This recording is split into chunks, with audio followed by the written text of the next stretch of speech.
All right. We are live. Very cool. So I've really enjoyed going back to this this article every once in a while, and figured I would do a full reading. I did a summary a couple months after I had posted it, and then I never did a full reading, so here we are. The full reading of the Chronicles of Everfall, Shadow of the Conqueror, by Shad M. Brooks, as read by the author of the review, Paul Spooner, myself. Chronicles of Everfall, Shadow of the Conqueror review and feedback.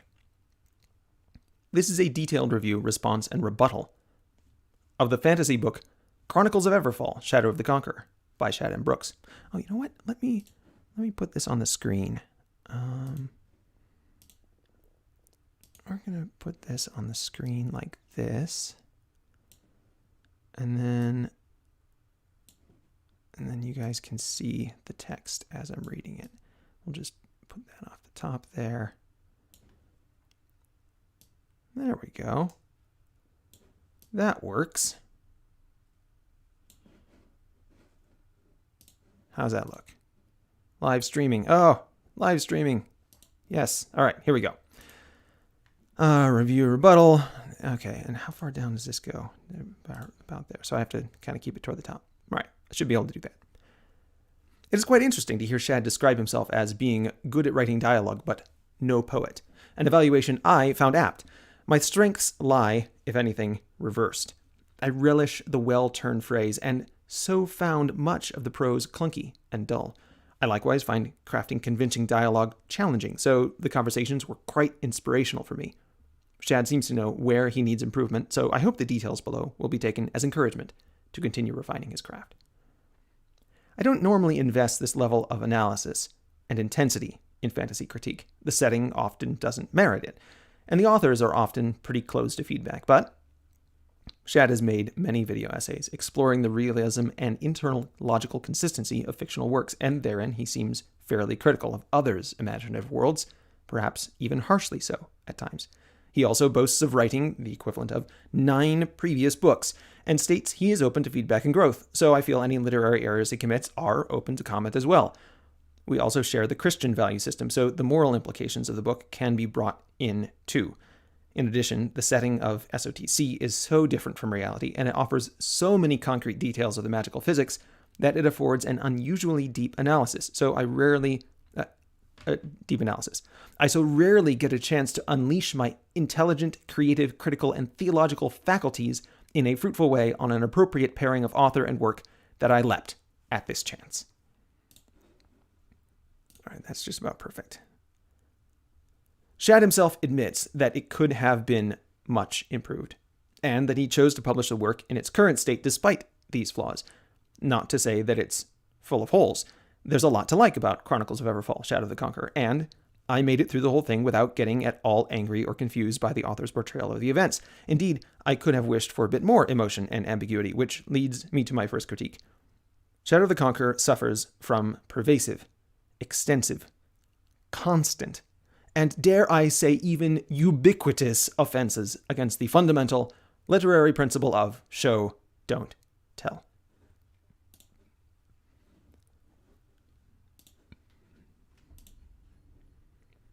Show, don't tell. This may be the worst part of the story, and believe me, it's bad. The narrator tells us the majority of things about the characters instead of letting their words and actions speak for themselves.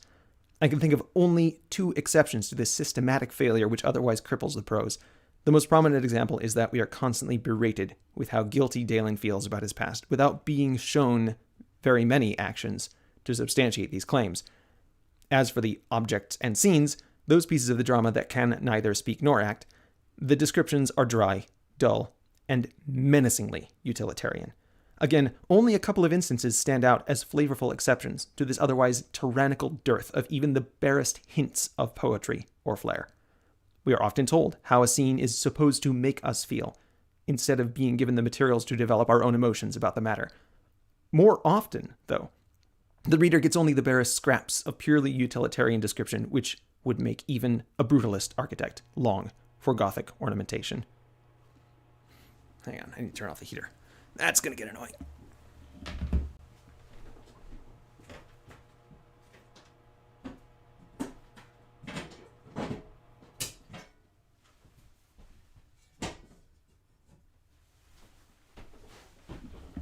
All right. I guess I don't really need these headphones, but yeah. Why am I wearing the headphones? Gothic ornamentation.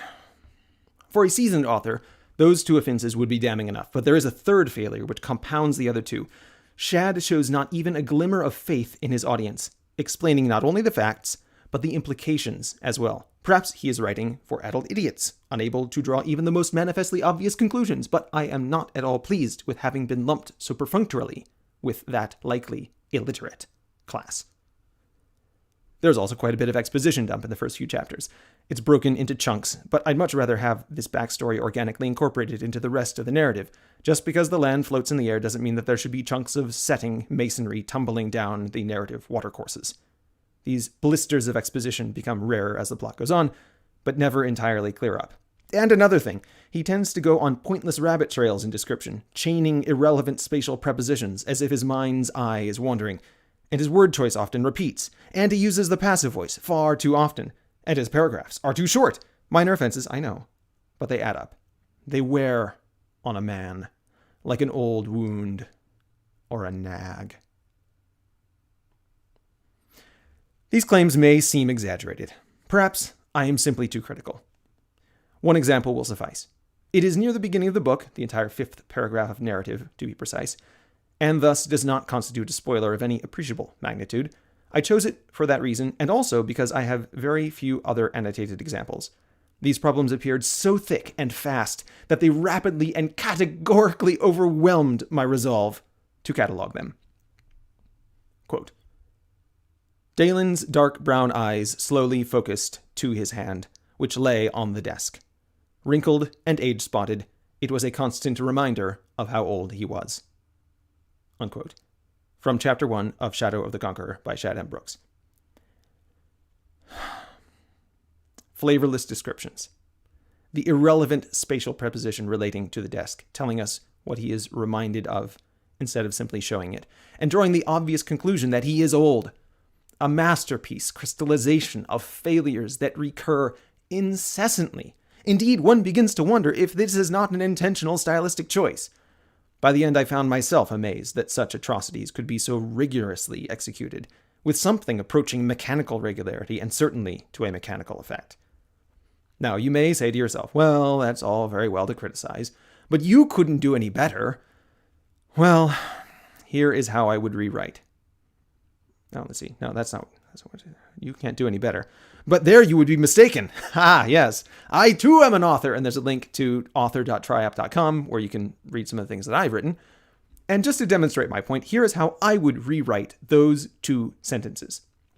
Perhaps you prefer Shad's rendition.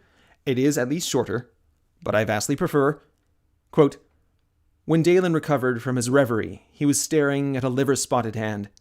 Much like the ancient desk beneath it, the skin was riddled with seams and blotched with stains. He sighed, and the sound, too, was like the skin, thin and cracked. Unquote. Paul Spooner. That's enough on that topic. The fact that I finished the book and got a good measure of enjoyment from it demonstrates that these flaws are not fatal. But they stand to be much improved. Shad even seems to be aware of the show-don't-tell principle that summarizes most of these offenses, as he writes, quote, But being told of something is far different from experiencing it firsthand, unquote, from the foreword to Chapter 4 of Shadow of the Conqueror by Shad M. Brooks. Perhaps he just gave up at that point, because there is a difference between narrative and experience that one can't even attempt to approach the other. Oh well. I would like to dismiss it as a lack of experience. My first attempt at writing a book exhibits many of the same problems, but this is Shad's 9th book. It's true that his first book was far worse, as he himself humbly admits, and there has been great improvement. But there is still far to go. Keep listening to the lectures, Shad, and never mind where he says this can be overdone. If you someday make it to purple prose territory, you can always tone it down, but you are not even close to overshooting that line yet. And then there's a link to Brandon Sanderson's lecture on fiction. He's got a whole lecture series on writing fiction, and it's not bad. I would give his points in some different order and focus on some things other than others, but I mean, he is an accomplished author, at least. Also, I keep saying that I read the whole book. That's not entirely true. I did start skimming once we got to the denouement. So I didn't really read the whole thing all the way through, but I made it most of the way. All right, so back to the article. Now, that's not all. Now, it's not all bad. It's not all bad. I especially appreciated these. Quote, "With the beggar now dead, the punishment served, Daylen's rage began to melt away, and he leaned against the other wall of the alley." Unquote. Quote, "God. What an ugly word. It sounds like the name for a pimple. Like, bother, I got another God on my face." Unquote. Quote, "I even thought I was lying when I spoke the words, but as I did, it became true." Unquote. Quote, "That's why we're called bringers." Unquote. And before we leave this strictly literary commentary, and as evidence that I really did read the whole book intently, again, I didn't actually read the whole book intently, but, allow me to list the typos I found. Hopefully, these will be fixed in a future edition. Hilly region where should be hilly region where. Hilly religion, yeah, I even read it wrong. Hilly religion where should be hilly region where. Selling different is missing a space.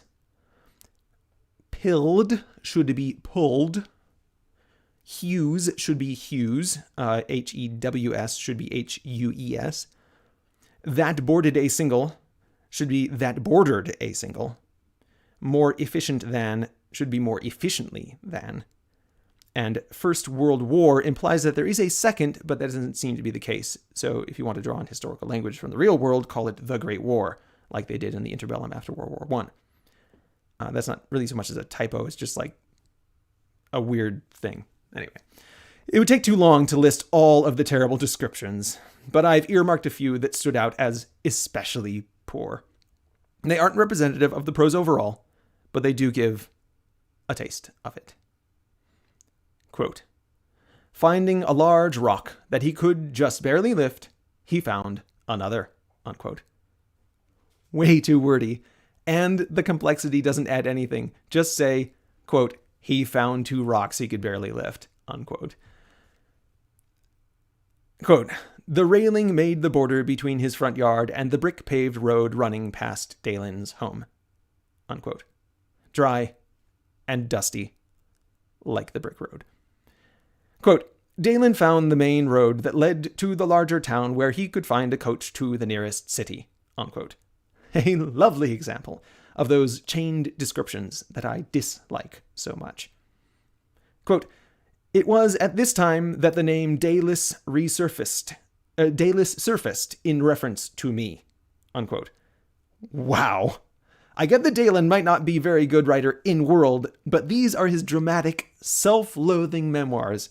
Could you have something like, "It was they who hailed me Dayless, and I who made it true," or something, anything really. Quote, "Imperious was the way it was for other reasons, yet that didn't mean he would let them look at it." Unquote. No comment. Quote, "I know, ellipsis, unquote. People are constantly telling each other that they already know things. So in addition to being written for 5-year-olds, this story was already written about them?" Quote, "The Prime Constabulary was a long building made up of several larger square-like sections that were all joined between.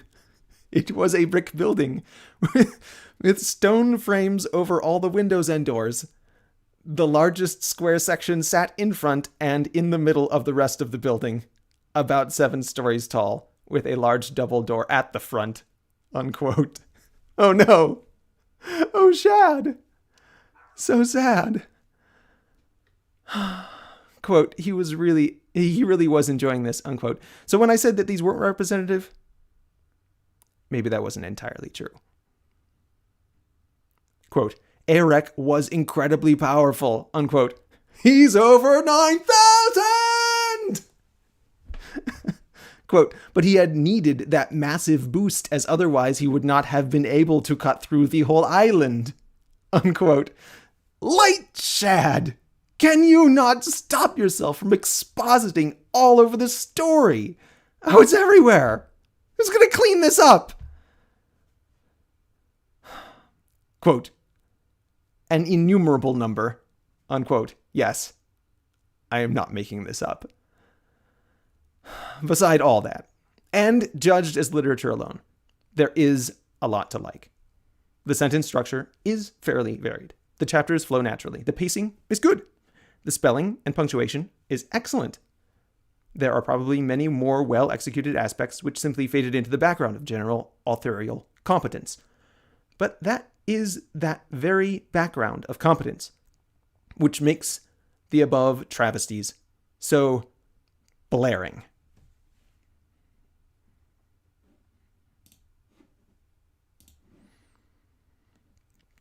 Yes.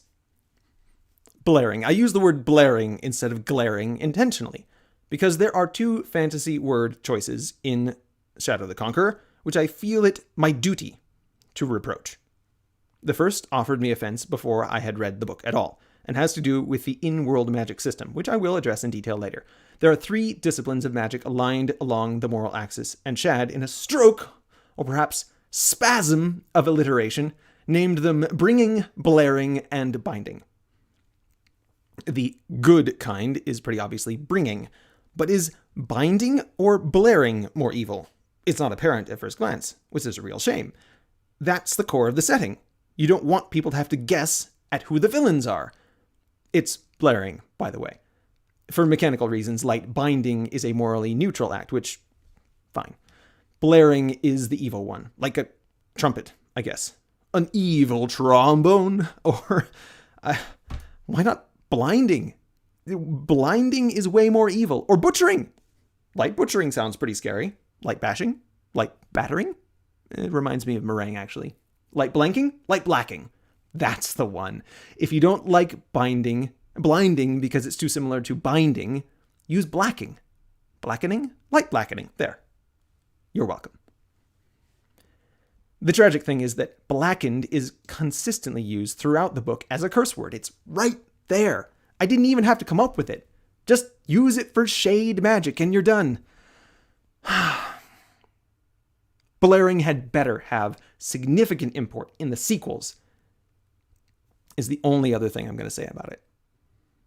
Okay, so that's one of the words. The other one is made up, but it is the noun form of enchanted, often called artifacts in fantasy settings. Because the system works by infusing the light of the sun into things, enchanting is called sun forging, often contracted simply to forging. Such objects are also linked to individuals, a state often known as soul-bound, which opens some opportunities for synergy between the word solar and the word soul. So, what is the solar-powered, soul-bound artifact called in Everfall? Sonicles. No reference to the pun. That was just waiting there. No synergy to existing nomenclature. What is it supposed to be referencing? Molecules? Barnacles? Knuckles? I can't even imagine where did this name come from? What were you thinking, Shad? It could have been Solix. Solinks. They look kind of like crystals. Maybe crystals. Or, stick with a good old standby artifacts. Solar facts? Okay, that one's not great. Better than Sonicles, but still not great. You make it in a sunforge, so sun forgings? Soul forgings. Soul forgings. This is no ordinary sword, it's a soul forging. Descriptive? Doesn't sound like the unpleasant part of being keel-hauled. Sold? Sold? Dialogue. Last section was pretty negative, so let's start this off with some praise. The dialogue in Shadow of the Conqueror was quite impressive overall. Different people have subtle differences in the way that they communicate, and on the whole, they speak in a believable manner. Specifically, I really appreciated Eric's lame, forced attempts at humor. It was endearing, and often made me chuckle to myself. The miscommunication between Cusick and Lyra was impressive as well, and I also noticed a few Australian touches to the dialogue, which were a welcome change from the standard American or European flavors of English. All well executed. My primary gripe about character voice was actually with the segments of Daylen's autobiography that start each chapter. I kept thinking to myself, old men don't write this way. And for that matter, I never got the impression that Daylen was an old man by the way he spoke either. True, he often called people kid and lad, but the gravity, the senility, the serenity of advanced old age seemed entirely absent. His age is mostly used as a justification for why he's so blackened good at everything, which I'll get to in below. But the cocksure heat of youth should have long since faded into sullen world weariness to match his physical infirmity. Daylen also starts off talking to himself and comments that he has, quote, gotten into the habit, unquote, of doing this. And that's fine as justification for why he's narrating out loud to the audience at the beginning while he's alone, but he instantly drops the practice when he is around other people. I do the same thing, so it's not really a plot hole, I guess. But on the other hand, Daylen is supposed to have been doing this for 20 years, so you'd think the habit would have been harder to drop. Plus, it would have been fun to have Daylen talking to himself in the presence of other characters, and to see their reactions to it. The show don't tell issues do creep into the dialogue from time to time, with characters describing things they shouldn't, and commenting where no comment is merited, but I found his habit less offensive in the dialogue than in the prose. It seems like it's just the way people talk in Everfall, a local dialect that you get used to after a while. There were many lines which I felt could have been improved, but very few I found offensively bad. And even though I felt it could have been done better, the conversation at the emotional climax of the story genuinely moved me to tears. So on the whole, I enjoyed the dialogue in Shadows of the Conqueror. And that is no mean feat. Writing natural-sounding dialogue is tremendously difficult. You must, in a supreme act of empathy and imagination, balance on the pinnacle of articulating present experience and desire, not just for one fictional person, but for multiple characters simultaneously. Pulling this off convincingly for several characters with a shared history and culture is hard enough, but Shad demonstrates his mastery at several points in the story by writing conversations between characters of different cultural and religious backgrounds. As an author who struggles with writing dialogue myself, reading the dialogue in Shadow of the Conqueror was a real treat. Good on you, Shad. Before going on, I feel the need for a short digression about spoilers. I'm going to pause here and see how we're doing in the stream. Ooh, 1 viewer. Hey, David. Yeah, he could have used an editor. I think he did get some editing help, but yeah, Sanderson's writing lectures they're like I said, they're not like what I would do, but they're quite good.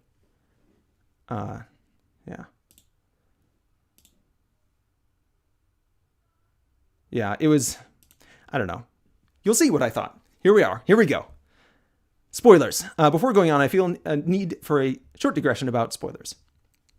I am of the mind that if a story can be spoiled by knowing the ending or the twist, then it wasn't worth the journey to get there. So I am happy to report that, though I could tell fairly clearly where Shadow of the Conqueror was going, I don't think having known about the few twists that caught me would have in any way dampened my enjoyment of the book. With that said, significant story spoilers will begin in the next section. I don't think you should stop reading now to avoid them, but if you're someone who cares about that kind of thing, you have been forewarned. Excuse me. To ease into this, so spoilers ahead for Shadow of the Conqueror. It's been out for about 2 years now, so I feel like if you wanted to read it, you could have. But here we go. To ease into this, let's swing over into some speculation about how the book was written, or as I like to call it, authorial mechanics. I mentioned above Eric's humor and the Australian dialogue flavor, but I found these aspects dropped off precipitously as the book went on, and this makes me suspect that this book was written in reading order, that is, written starting at the beginning and continuing on until reaching the end. I haven't done a survey or anything, but I get the distinct impression that this is how the vast majority of authors write. And not without reason. It affords a great deal of sentence-to-sentence continuity momentum, as the author is thinking through the story at the same time and the same order as the reader. But it also has a drawback, that the author may begin with a particular stylistic element, but drift away from it as the narrative progresses. Thematically, this can be a problem, and lead to a lack of cohesion, but when it applies to in-world aspects such as dialect and character traits, this progressive drift is disastrous. And this is why I write using progressively refined outlines, something like a fractal or a growing tree, instead of rolling out of a carpet. I think this approach would be helpful to maintain large-scale continuity over the whole work. To take the example of humor, I began to really miss Eric's wisecracking, and when occasionally referenced were made to it later in the book, they felt a bit out of place. It's true that the situations the characters were in became progressively more dire, but a bit of uncalled-for levity would have been welcome.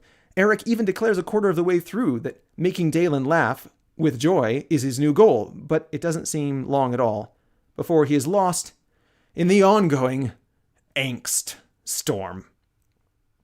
Because, my goodness, there is so much angst in this book. Daylen can barely go 3 paragraphs without reminding us that he is continually internally writhing in agony over his former crimes. And he's not the only one tormented by his past. Oh no! All 4 of the main characters are essentially defined by traumas that they have experienced. They are all driven by their history, and what goals they do have for their lives and future are vague and unsatisfying.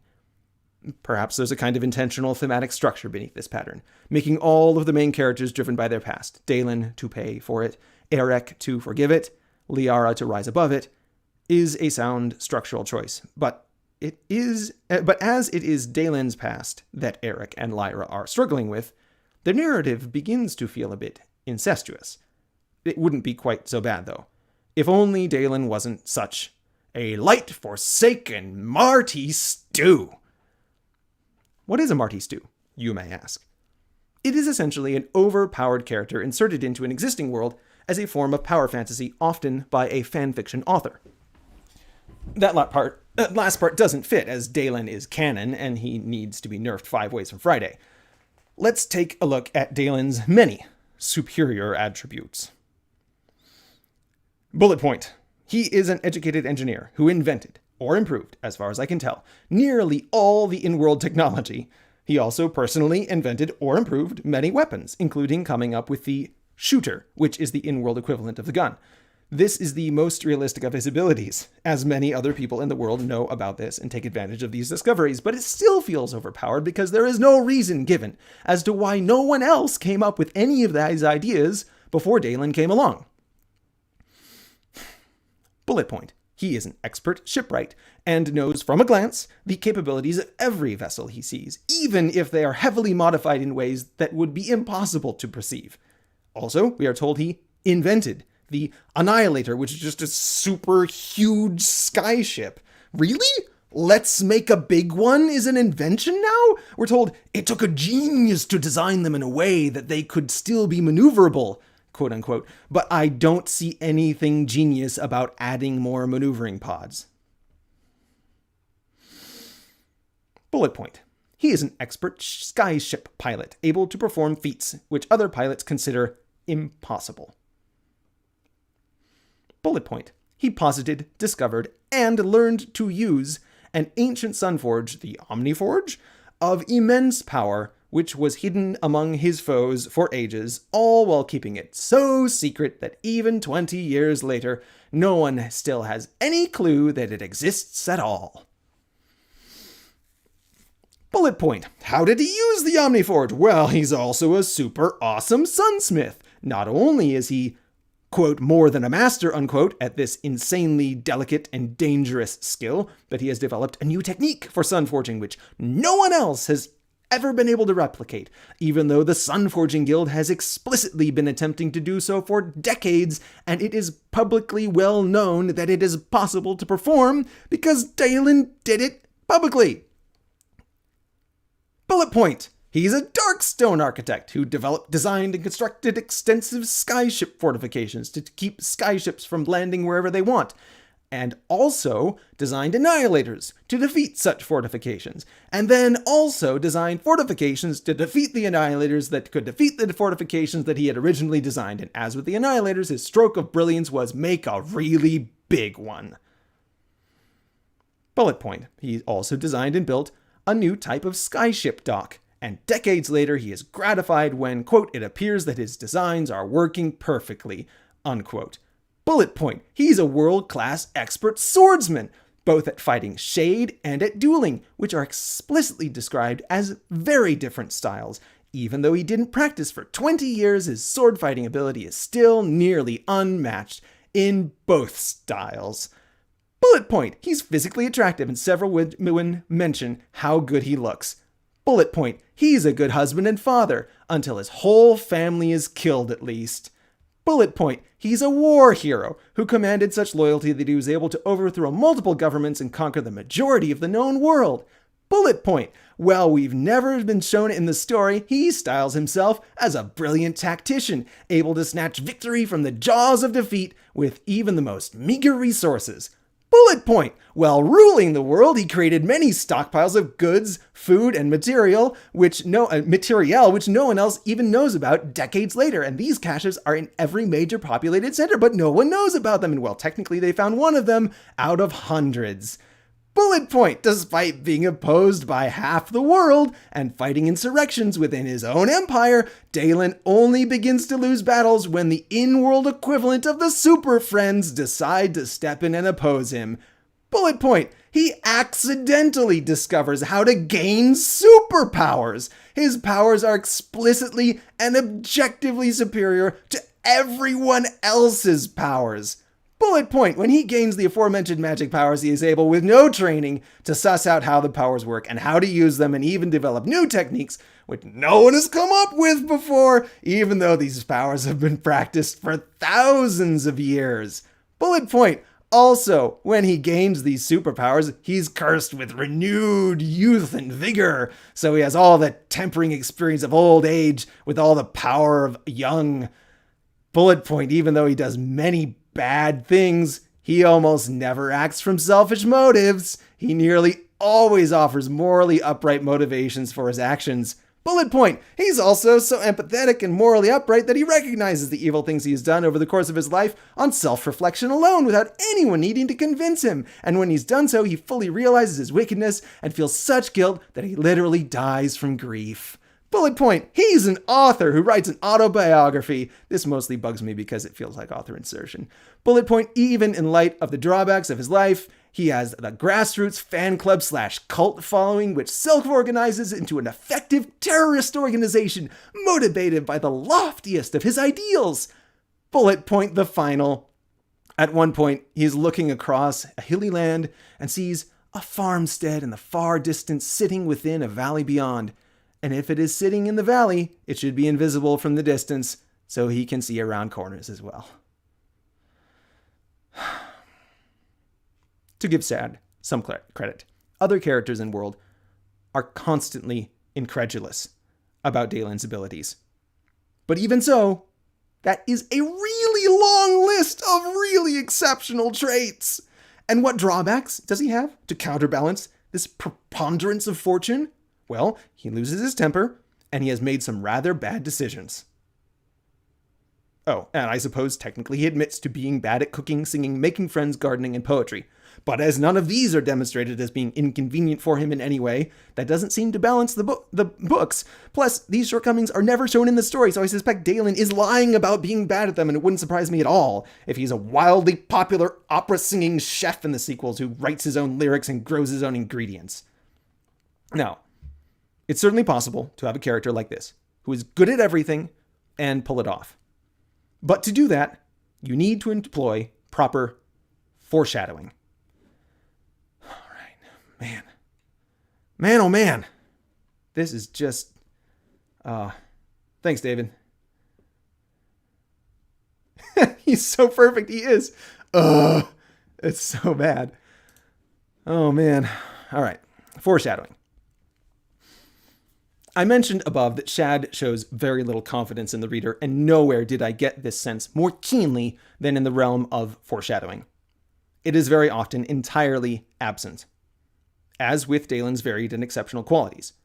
This gives the impression that the author is pulling things out of his butt, adding elements to the story for the convenience of the plot. If Daylen were, for example, simply a competent swordsman, it might be believable that he had maintained his skills after 20 years of neglect. But for him being a top 50 super masterclass duelist able to go toe-to-toe with the very best sword fighters, he should be practicing constantly and obsessively to keep his skills sharp. But no, he's still a grandmaster after 20 years of languishing. And it's like this with all his capabilities. We are told he's interested in piloting a skyship again. And from that, I would expect him to possess basic competence. But when he gets to the helm, he is a flying ace, even correcting a skyship captain about the capabilities of his own vessel.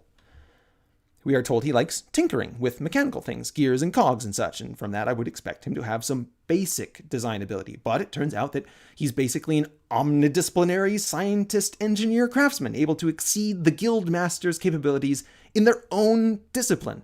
And despite being 20 or more years out of practice, he is still conveniently an expert Sunforge operator when the plot requires it, undertaking extremely delicate tasks without hesitation, or even a trial run. And despite his decades of remorse, he is still a cold-hearted killer when convenient for the plot, and is conveniently struck with regret only after it is convenient to be so incapacitated. Daylen's abilities aren't the only thing that seem to jump out of nowhere. Eric's true identity was a bit jarring when it was first revealed. Maybe I missed the clues on that one, but it felt a bit contrived. So I would say the story needs way more foreshadowing, except that there are occasional instances of the most heavy-handed and malicious foreshadowing I have ever encountered. They all happen near the beginning of the book regarding Daylen's attempted suicide, which gives him the Archknight powers of light binding. Daylen explicitly and repeatedly mentions that he has never heard of anyone doing this before because obviously it will kill him, and why would anything else happen? I can feel the viewpoint character mug to camera. I can see him smirking. He's read the plot. He wants us to know it. There are a few miscellaneous problems which I'm going to mention here because I don't have anywhere better to put them. Bullet point. After Daylen's conversation with Lyra, we are told Daylen hadn't eaten anything, yet he's clearly described as eating during the conversation. Bullet point. Daylen uses some of his magic powers to whisper directly to a number of other people, which he describes as sending direct messages. In addition to the offensive anachronism, it seems like he would just say light bind whispering or something else similarly descriptive. Bullet point.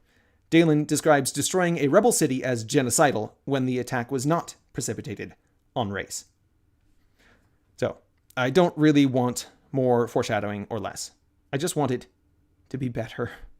And to be fair, it is done well in many instances. Eric's assignment in particular really impressed me. And I also like how Daylen gets distracted from his certificate quest and then pays for it later when he's wasted too much time. The Daunists, Lyra's dramatic past, and probably a dozen other examples were executed well enough that they felt appropriate, but like the problems with Show Don't Tell, the foreshadowing errors are all the more vexing for being inconsistencies against a background of general competence. There is a possibility that I haven't addressed yet. Perhaps these literary errors were put in place intentionally so that we would hate Daylen.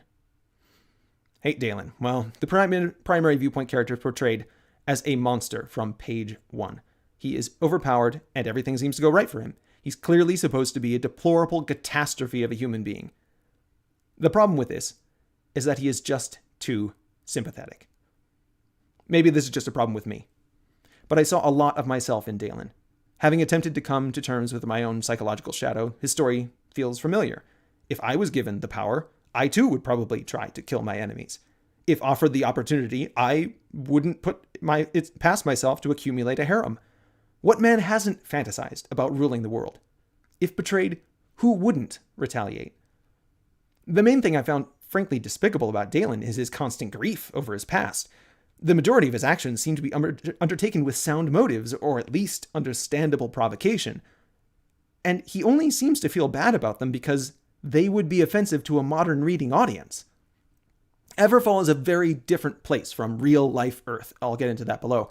And thus has a very different historical and religious background. It's possible, inevitable really, but I'll go into that too, that there is an absolute objective moral framework that the characters in Shadow the Conqueror are referring to. But as I do not have access to it, I'm falling back on the moral framework which I share with the author. Given the common Judeo-Christian morality, there are a lot of crimes that Daylen commits, would seem not only defensible, but positively unimpeachable. Let's review these instances first. Bullet point. Daylen has a hot temper and is kind of a jerk. But this is basically just means that his personality is low in agreeableness. Our modern culture likes to think of high agreeableness as a virtue, and insulting people as an unpardonable hate crime, but that's more a result of widespread feminism than upright moral instinct. There's nothing wrong with being disagreeable, and the martial culture of Everfall would naturally tend to overemphasize rather than demonize it. Bullet point. He kills his own parents, but only after they had literally turned, into irredeemable monsters called Shades. In our world, this would be patricide, but it's justified in Everfall. Neither he nor anyone else would see it as evil. Perhaps he would still weep about it, but with sadness, and not with bitterness. Bullet point. He overthrows the government and, quote, murders, unquote, the entire aristocracy of his nation, with extensive help. But only after they had oppressed and starved the people and literally ordered a massacre in which his wife and young children were killed. Many of the people in world still look kindly on him for this rebellion, and he at least felt personally justified by it at the time.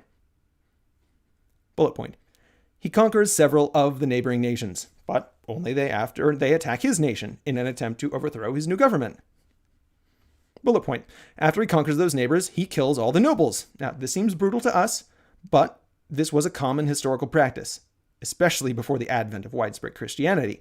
And as the people of Everfall explicitly have many different religions and adhere to some kind of hereditary monarchy, the details are never explained, this purge should strike them and Daylen by exception as neither extreme nor unwarranted. Bullet point. During his rule, Daylen charged and executed many people for treason when they annoyed him. This may seem tyrannical to us, but if you annoy the despot, you get what's coming to you. It's not like such behavior was out of the ordinary. See the above massacre where Daylen's family was killed. Bullet point. Likewise, Daylen, quote, severely, unquote, punishes anyone who, quote, spoke out against, unquote, him. I am strongly opposed to complaining myself. So we're almost on the same team on this one. And in any case, this, quote, crime, unquote, is much more offensive to an audience of the United States citizens with our expectations of free speech and a moral right than it seems likely to have been for the people of Everfall. As I mentioned above, I don't have access to their, quote, inner light, unquote, so maybe free speech is an obvious and absolute good in that setting. Jordan Peterson seems to argue it's an absolute good in our universe as well. But what isn't absolute is the historical consistency of this belief, so I find it easy to excuse Daylen's actions in this instance, especially given the dearth of in-story evidence that this is as bad as everyone in world seems to think. Bullet point. Daylen admits to resorting to prostitutes and bribing young women into his harem. While it seems unpardonable to suppose that he had to pay for sex, it seems unreasonable. Well, it seems unreasonable to suppose that he had to pay for sex, being a powerful, successful, war hero, tyrant-deposing, badass despot. Okay, we'll grant it as part of the story, but neither modern culture nor ancient place a particular emphasis on male chastity, and female prostitution has been both widespread and morally admissible nearly everywhere and at all times. It is only where religion prohibits it that visiting prostitutes is seen as a moral evil, and we know from the narrative that there is a whole in-world denomination of matriology whose temples are basically brothels. So I find it difficult to imagine what twisted chain of reasoning brought Daylen to berate himself for this particular failing either. Bullet point. Along the same lines, Daylen berates himself for taking girls as young as 14 years old into his harem, as this is explicitly the legal age of marriage in world, and not an uncommon marriage age even today in many parts of the world. I am hard-pressed to condemn him on this account, especially given the need to repeople the world after the massive die-off that must have happened during the fourth night. Young marriages just doesn't seem like a problem to me. Bullet point. During the Empire Wars, Daylen attacks several of his allies, but only after they refuse to assist him and actively support his enemies. Bullet point. He levels the city of Daybreak with, quote, everyone inside, unquote, but only after they openly rebel against the government in the middle of a war. He, quote, murders, unquote, everyone in the city, but anyone who wanted to get out had plenty of time to do so while the 4 super battleships required to overwhelm the city's defenses were in transit from the front lines. This open rebellion in the middle of an active conflict with apparently no support from the opposing force and no plan beyond yelling "screw you" at the extremely well-armed military regime and then just sitting around in the city to wait until the siege ships that you helped construct show up to burn down your house around you is a collective act of such startling stupidity that it hardly even rises to the level of suicide by police officer. That, quote, over 1 million men, women, and children, unquote, would blithely invite death in such a manner is in no way Daylen's problem. Don't blame the king when you nominate yourself for the Darwin Awards. In any case, Daylen shouldn't blame himself for this either. As a side note, it's not clear why the Archknights chose this as the last straw to declare war on the Dawn Empire. If the Great Betrayal wasn't reason enough, I don't see why this great bunch of dopes burned their city down around them was a bridge too far. Bullet point the last. Once one of Daylen's advisors attacks him without warning and continues the assault even when wounded and given the opportunity to flee, and Daylen wins the fight and then feels bad about, quote, murdering, unquote, him. Killing in self-defense against an implacable foe who suddenly betrays you is completely justified and is in no way murder. All right, so those were all the things that he berates himself for that I thought were actually just fine, like given the circumstances that he was in. Let's see how we're doing. Back to 0 viewers. Good for you, David. I hope you enjoy the recording. Yeah. Good luck with that harem. All right. Then there are some things that I'm on the fence about. The below are certainly counterproductive and probably evil all told, but I'm not convinced they merit an international trial. Bullet point. He claims to have executed all captured soldiers after each battle. I wonder, did this include those who surrendered? In any case, it's not really as evil as he seems to think. After a couple of battles, I doubt anyone would let themselves get captured anyway. Encouraging your foes to fight to the last is kind of stupid, but it's not exactly evil. He even mentions that food is still scarce at this point. It seems like more humane to execute captives than let them starve to death, and as with many other in this category, it depends on the details that we aren't really privy to. Bullet point. He institutes state ownership of all property. No one seems to have starved to death from this, though, or been turned out of their homes. They had just recently been through 15, quote, years, unquote, of darkness, during which the Shade had killed countless people, so the impression I got was that there was plenty of property to go around. Several people in the story mentioned that everyone had enough to eat, despite these policies. Daylen feels super guilty about this, though, and even gives a little speech about the problem with state-run governments near the end of chapter 40. But at the end of the day, I'd say desperate times call for desperate measures, and there's no question the times after the fourth night would have been mightily desperate. Bullet point. Similarly, later in his reign, he assigns individuals based on demonstrated competence instead of letting guilds regulate the craftsmen. While I feel this is an inefficient and counterproductive, it's hardly the mark of a heartless tyrant, or if it is, our own government goes to similar pains to ensure people are doing the jobs that the Empire needs. Bullet point. Queen Colandra sleeps with Daylen, hoping for marriage and an alliance, which Daylen apparently, quote, promised, unquote, and then backs out of and blackmails her. While it would have been sensible for Colandra to keep her lips dry until he put a ring on it, the betrayal is still a pretty low act. Sexual manipulation is firmly in women's wheelhouse, though, so the fact that Colandra couldn't pull it off seems to be her problem, even if she did it for the sake of her kingdom. End of the day, it comes down to how strong Daylen's, quote, promise, unquote, was. Since they clearly didn't actually get married for realsies, I'd say that it wasn't enough for him to condemn himself for later, and certainly not for anyone else to convict him. Bullet point. Any woman Daylen dismissed from his harem was executed if she tried to rejoin him. Now, this seems pretty bad, but people in power can't mess around with security, and Daylen had already endured assassination attempts. The story isn't explicit about how clearly the instruction of "leave me and never return" was, but given the consistent policy, this doesn't seem like so evil so much as harsh. Bullet point. Daylen also berates himself for depriving members of his harem of clothing, giving them only jewelry, quote, like the outfits of some Tusarian Turasian. Turasian?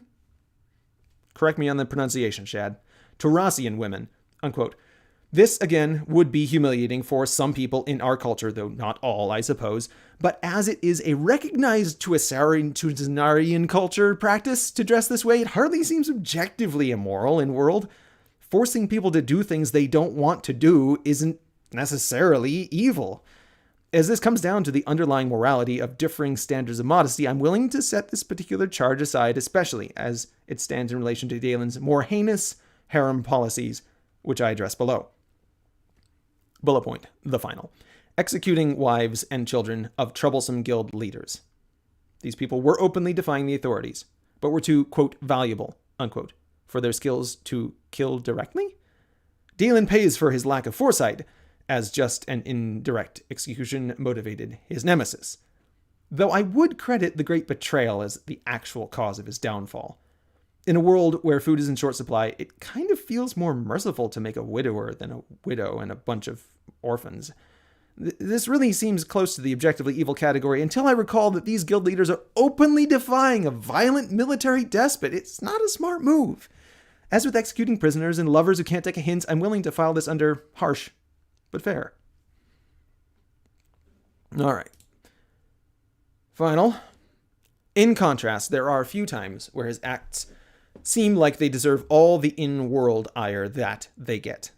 These include bullet point, the Great Betrayal, where Daylen attacks the Lorraine Empire without provocation or declaration of war, and his excuse is that they were, quote, growing too powerful, unquote.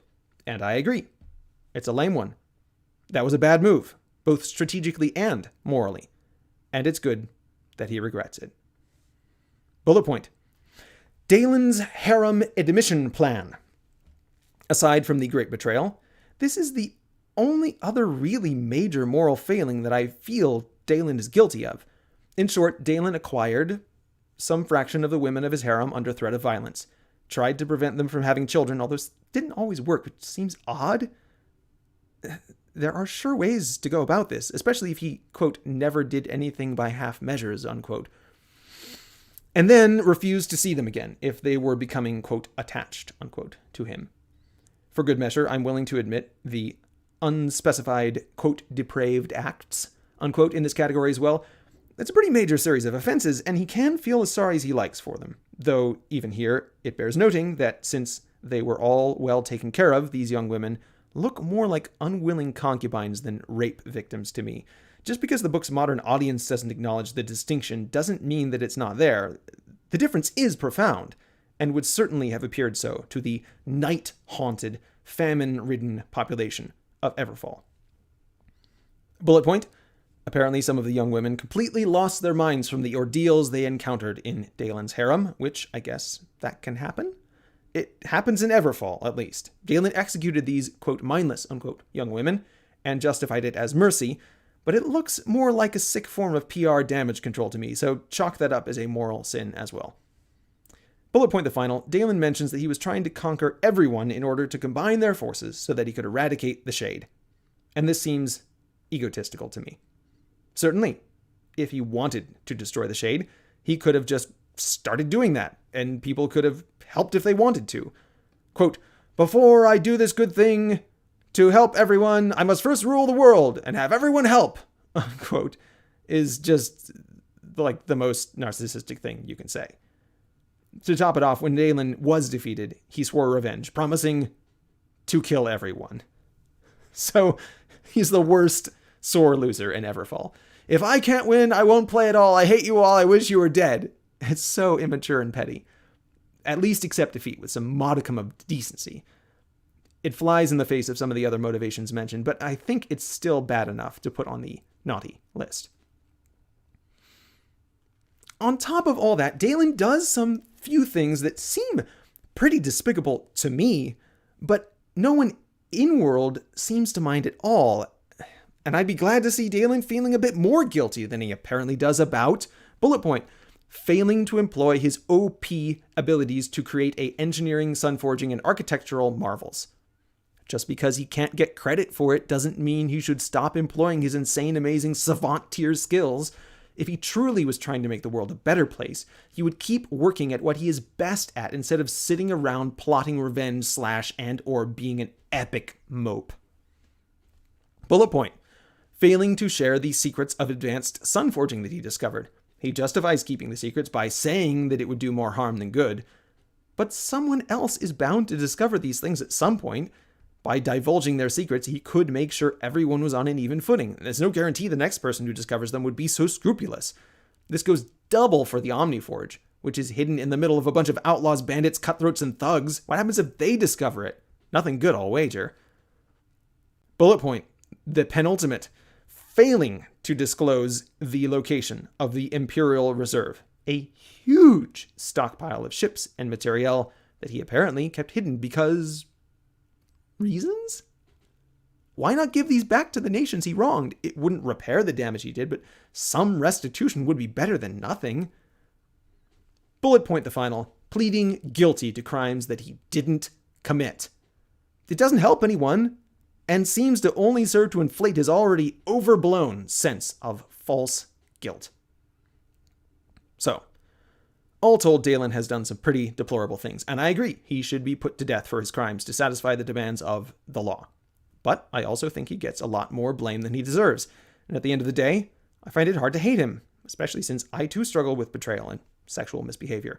At least Daylen isn't a coward on top of all that, which is more than I can say for myself. A few more minor character quibbles. Daylen's relationship with suicide feels rather odd. He wants to die, but he doesn't kill himself. He attempts a rather elaborate suicide and then is concerned that he's falling to his death when it doesn't work like he expected. He repeatedly defends his own life, but then when many other lives may hinge on his intervention, he decides to take part in a duel to the death. And some places he tells us that the light obliges him to try to survive, and in other places he attributes it to stubbornness.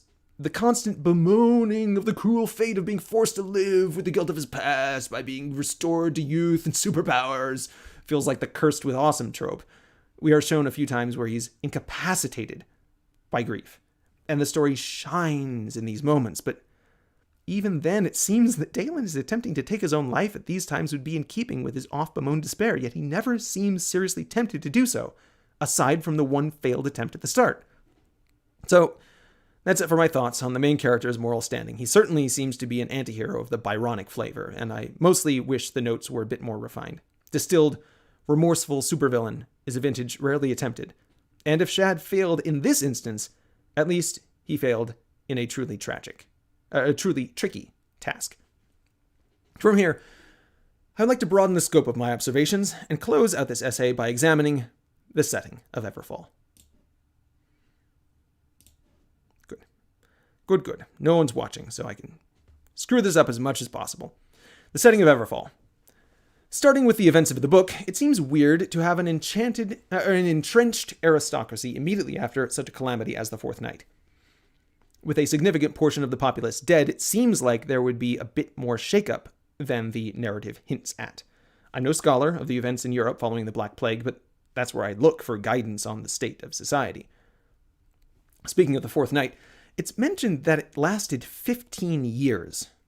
But the only mention of chronological measurement is the position of the plummet, which is the equivalent to Earth days. Are there seasons? Because no seasons are mentioned except winter, and only once. And if there aren't seasons, why are there fireplaces for warmth? Because the first chapter explicitly mentions fireplaces used for cooking and warmth, but if the sun never sets, why would it get cold? And that brings us to two huge differences. No, 3. 4? 5? 5 huge differences between the real world and Everfall, the setting of Shadow of the Conqueror. There's Darkstone, and the world wraps vertically, and the sun never moves. And if you're in the dark too long, you turn into a shade. Think Ring Wraith plus zombie.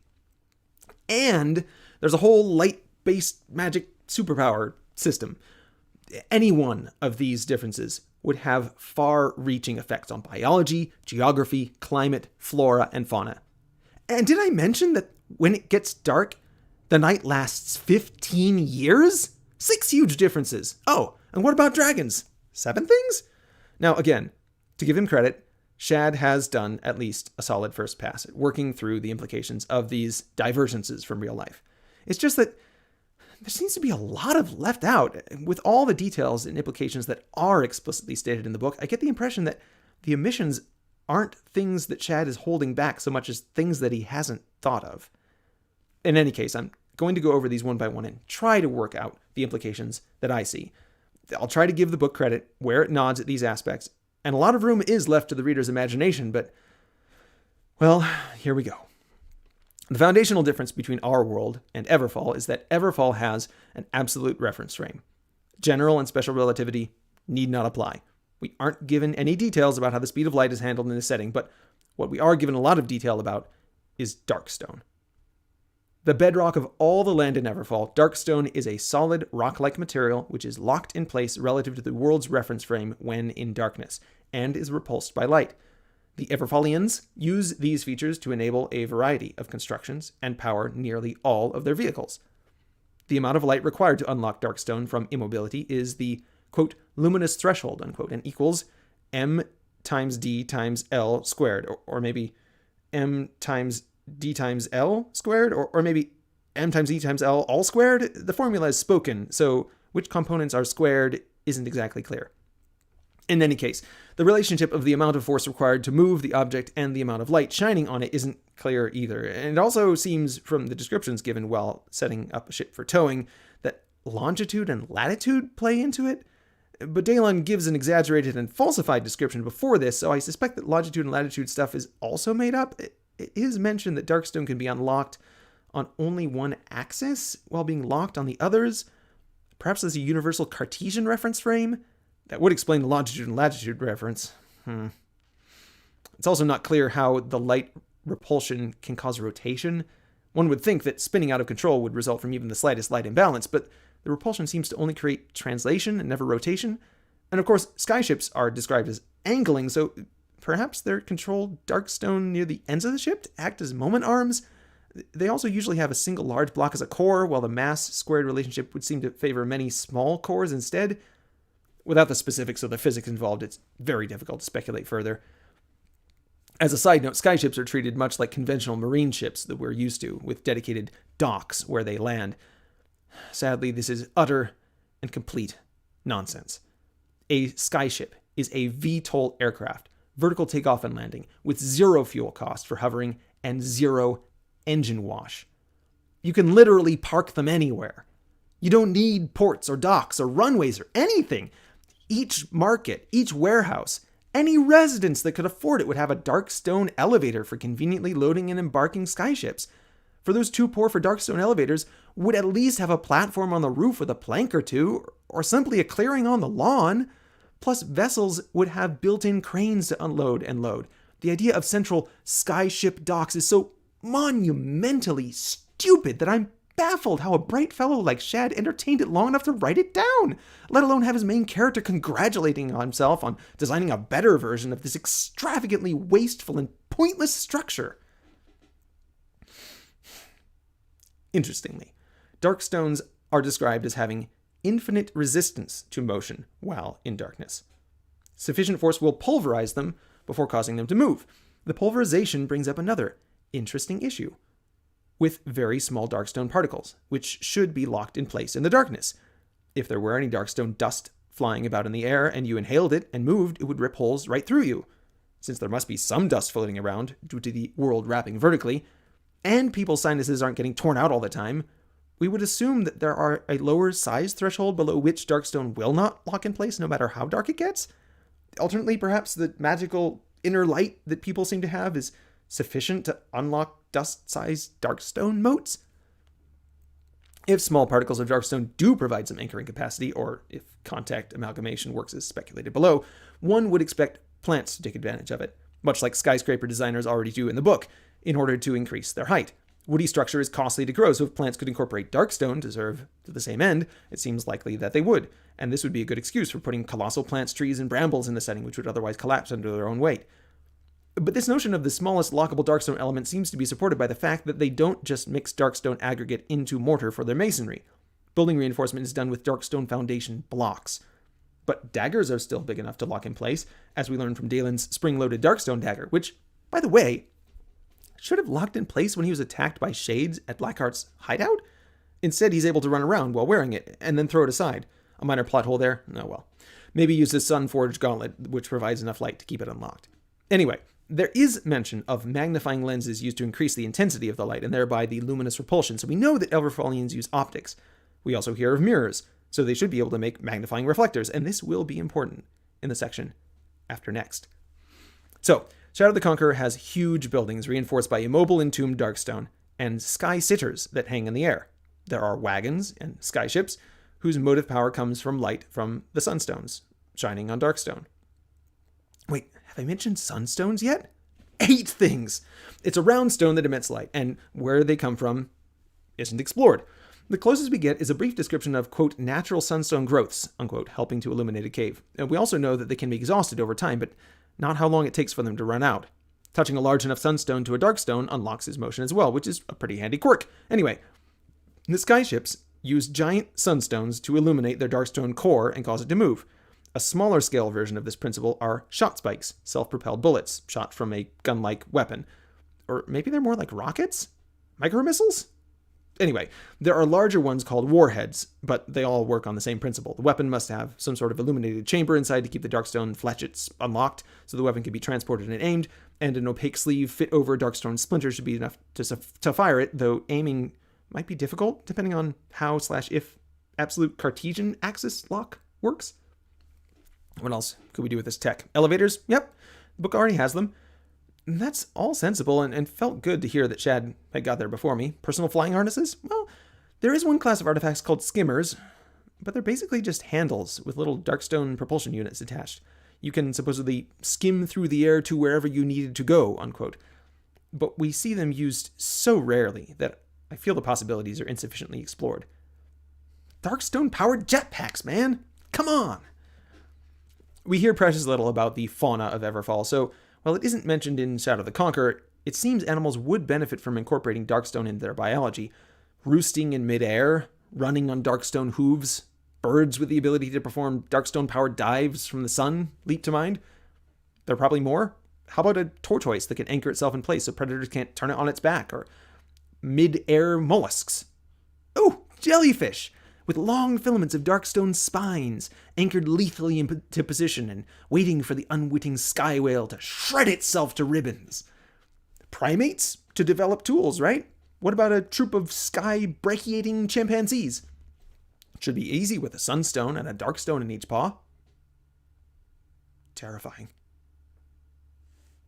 Speaking of terrifying, another application which seems obvious but isn't described in Shadow the Conqueror is hanging Darkstone bead barriers.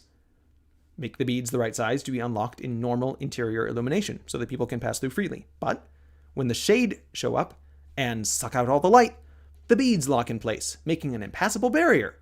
Of course, the shade live in the underworld, which must be at least partially composed of Darkstone. So maybe light blaring, still hate it, can affect Darkstone in ways that haven't been described yet? A Darkstone portcullis could work in a similar way, though, and you wouldn't need a windlass to raise it. Another common application for Darkstone, depending on how expensive it is, would be adjustable furniture. A wooden frame built around a Darkstone would suffice to lock it in place. Easy unlocking could be achieved by a dark, opaque fluid of some sort, oil or soot-blackened water or the like, and an appropriately sized sunstone could be pressed through the fluid, which would prevent the light pressure from dislodging it, but still allow the bead to contact the Darkstone, which, as mentioned above, is established to unlock the motion of Darkstone. A Darkstone chair would be easy to store when it's not in use, just lock it up above head height, and easy to clean under, even when it was in use, and all the descriptions of the furniture appear to assume conventional construction, however. Perhaps Darkstone is just too expensive material to use in common furniture. The cost of Darkstone is never touched on, though, nor how difficult it is to acquire. Sunicles still hate it. Shatter when they touch Darkstone, so you'd need to use conventional tools to mine and shape it. Perhaps it is a relatively soft material, which would explain why you would need larger pieces to exert larger forces. Can 2 smaller pieces of Darkstone be fused into a larger one? Do touching pieces of Darkstone act as one larger piece? What happens if Darkstone is fractured, but still mechanically linked? Most naturally occurring minerals are full of cracks, and even metals are composed of many separate crystalline cells, so it seems likely that Darkstone magical properties can unite multiple small pieces into a functional larger unit. Casting Darkstone might be as simple as pulverizing it to sand and then pouring the sand into a mold. This contact amalgamation would be an interesting mechanic, as it would allow plants and animals to easily create their own internal Darkstone organs. But if it needs to be molten, then what's the melting temperature of Darkstone? What are the properties of liquid Darkstone? Since it sucks up light, it seems unlikely to incandesce, but as none of these topics are covered in the book, and the details that are given are not always intuitive, I'm going to cease speculation here. But before moving on, there are knock-on effects for nearly all of these world changes, which cascade into other world effects. To name just one of many, in the ease of flight which Darkstone allows would tend to drive all fortifications underground, much like modern bunkers. I'm trying not to get lost in these details, but given the fractal nature of any significant divergence from conventional reality, I think Darkstone by itself would have ample ramifications to justify an entire setting. But this fascinating material is just the first of many major differences between our world and Everfall. The setting itself derives its name from the next, which I'll examine, which is world wrapping. The world of Everfall wraps vertically, with the barrier essentially teleporting anything that falls out the bottom of the world back in at the top. The barrier has some resistance, which keeps the air from accelerating without limit. It's fairly well thought through. Air is much more sparse at the top of the world, just below the barrier, and much more dense at the bottom, just above the barrier. Light, too, is wrapped through the barrier, so you can see through it clearly for a great distance. We are told that, quote, a man could fall at most around 200 kilometers an hour, unquote, and that it takes objects 24 hours to fall from the top to the bottom. Of course, the speed would vary based on the density and form factor, but this gives us a rough world height of 5,000 kilometers. Before examining the details, I would like to say that I was rather hoping for a non-rectilinear wrapping, so falling off one part would warp you back up over someplace else. But no, the world just scrolls vertically in the most boring way possible. It's not the first missed opportunity, and it certainly won't be the last. I was skeptical of the map of Telos and the lands above in the front of the book. It was offered as an in-world chart and is quite detailed. How are they able, without the aid of modern surveying and satellite imagery, to create such a complete and detailed map? But it turns out, it's not at all hard when you can just look up to see the outline and look down from the edge to see it all laid out like a plan. Consider that an objection well answered. So where does all the heat go, I hear you asking? I wondered that too. The drop in temperature of the air when it passes through the barrier must be more than just an ideal gas law effect to remove the heat from the sun and keep the world in thermodynamic balance. Otherwise, the heat would keep accumulating. If there are seasons in Everfall, they could easily be explained by the amount of thermal energy that the barrier removes from the air, fluctuating over time in a predictable manner. Although we are told that, quote, times and seasons, unquote, are both measured by the plummet, which I examined below. Staying on the barrier for present, if the energy removed is per volume or per second instead of per mass, that would explain why Daylen didn't suddenly develop hypothermia when he passed through, or maybe he's just special in that way as well. Okay, so the air gets much colder when it wraps around to the top of the world. What about water? We're told of fogs and clouds, so there's enough water in the atmosphere to condense out. And the book even alludes to compressive heating being the reason why there are no clouds, quote, so far down, unquote, near the barrier. But this line of reasoning doesn't seem to be well thought through. The reason we have scattered clouds on Earth is because local convection forces wet air up high enough that it gets cold and forms tiny water droplets. But there's no local convection in a massive void of air, and all the air is falling, not rising. The underside of the barrier should be one solid blanket of cloud from all the condensed water droplets, just like a lenticular cloud over a mountaintop. The solid layer of cloud would fade to clear once the air descended and heated enough, and no further cloud formation would be possible, all the way down to the barrier itself, with a possible exception of the low-pressure zone in the wake of the continent. Yet the barrier is described as having been invisible, with clouds floating sparsely in the airy expanse of the sky. This issue of cloud formation is the only major technical descriptive problem I've found in the book, but I don't see an easy way to fix it. Unless you just wave your hand and say, psychrometrics work differently in Everfall, which sure, that would have worked, except that the tell instead of show problem strikes again. Instead of just showing us sparse clouds and a transparent barrier, we are explicitly told that the compressive heating prevents cloud formation just above the barrier. Quote, Daylen knew he had to be close. The air pressure and temperature were far greater now. The barrier gave a level of resistance to things passing through, like molasses being pushed through a sieve. This made the air thicken at the bottom of the world, and temperature much warmer. Has gravity pushed it through and made the air at the top very thin and cold, which created a pressure and temperature differential according to altitude. Unquote. Oh, so painful. From Chapter 3 of Shadow of the Conqueror by Shad M. Brooks. If Shad just kept his over-narrating in check, we could hand-wave all this away. But no, he just had to tell us that the ideal gas law applies in Everfall. It seems unthinkable that something as insubstantial as clouds could cause the biggest plot hole in Shadow of the Conqueror, and yet, here we are. It's possible that Daylen is as ignorant about this as we are, and that there are some sort of large-scale magical energy transfers happening all over the place that cause the clouds and weather we see in the books. But at this point, I feel it would be actively working against Shad's efforts to describe the world. Okay, setting clouds aside, one would expect humidity to be very evenly distributed across the continent. On Earth, the troposphere, the primary water-bearing portion of the atmosphere, is quite thin, only 10 to 20 kilometers thick. And the world rotates, so weather is shaped by mountain ranges and seas and the Coriolis effect.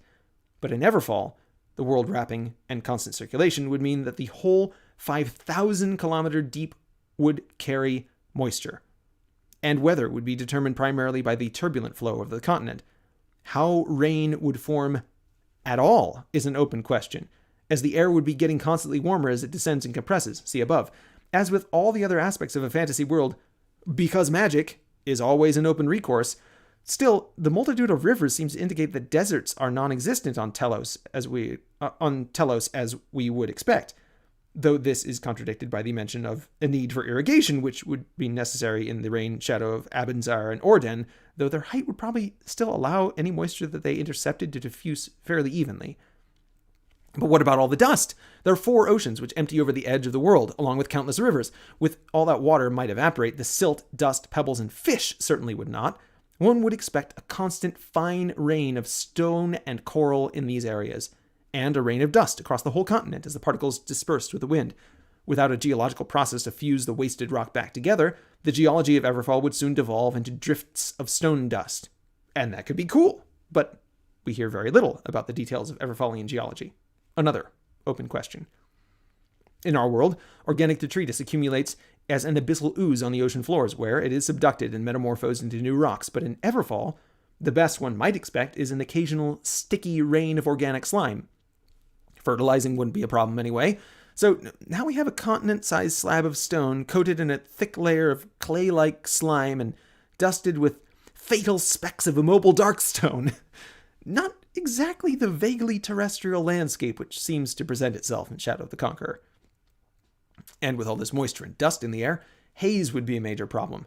On an exceptional clear day, and at high altitude, you can see through the Earth's atmosphere for maybe 350 kilometers before the haze blurs out and obscures all detail. That's easily an order of magnitude less distance than the height of the world in Everfall. And, as I've already established, the conditions would never be very clear. Constant dust storms would be closer to the visibility, I would imagine, and it were told repeatedly that the world-wrapped image of the continents is clearly visible.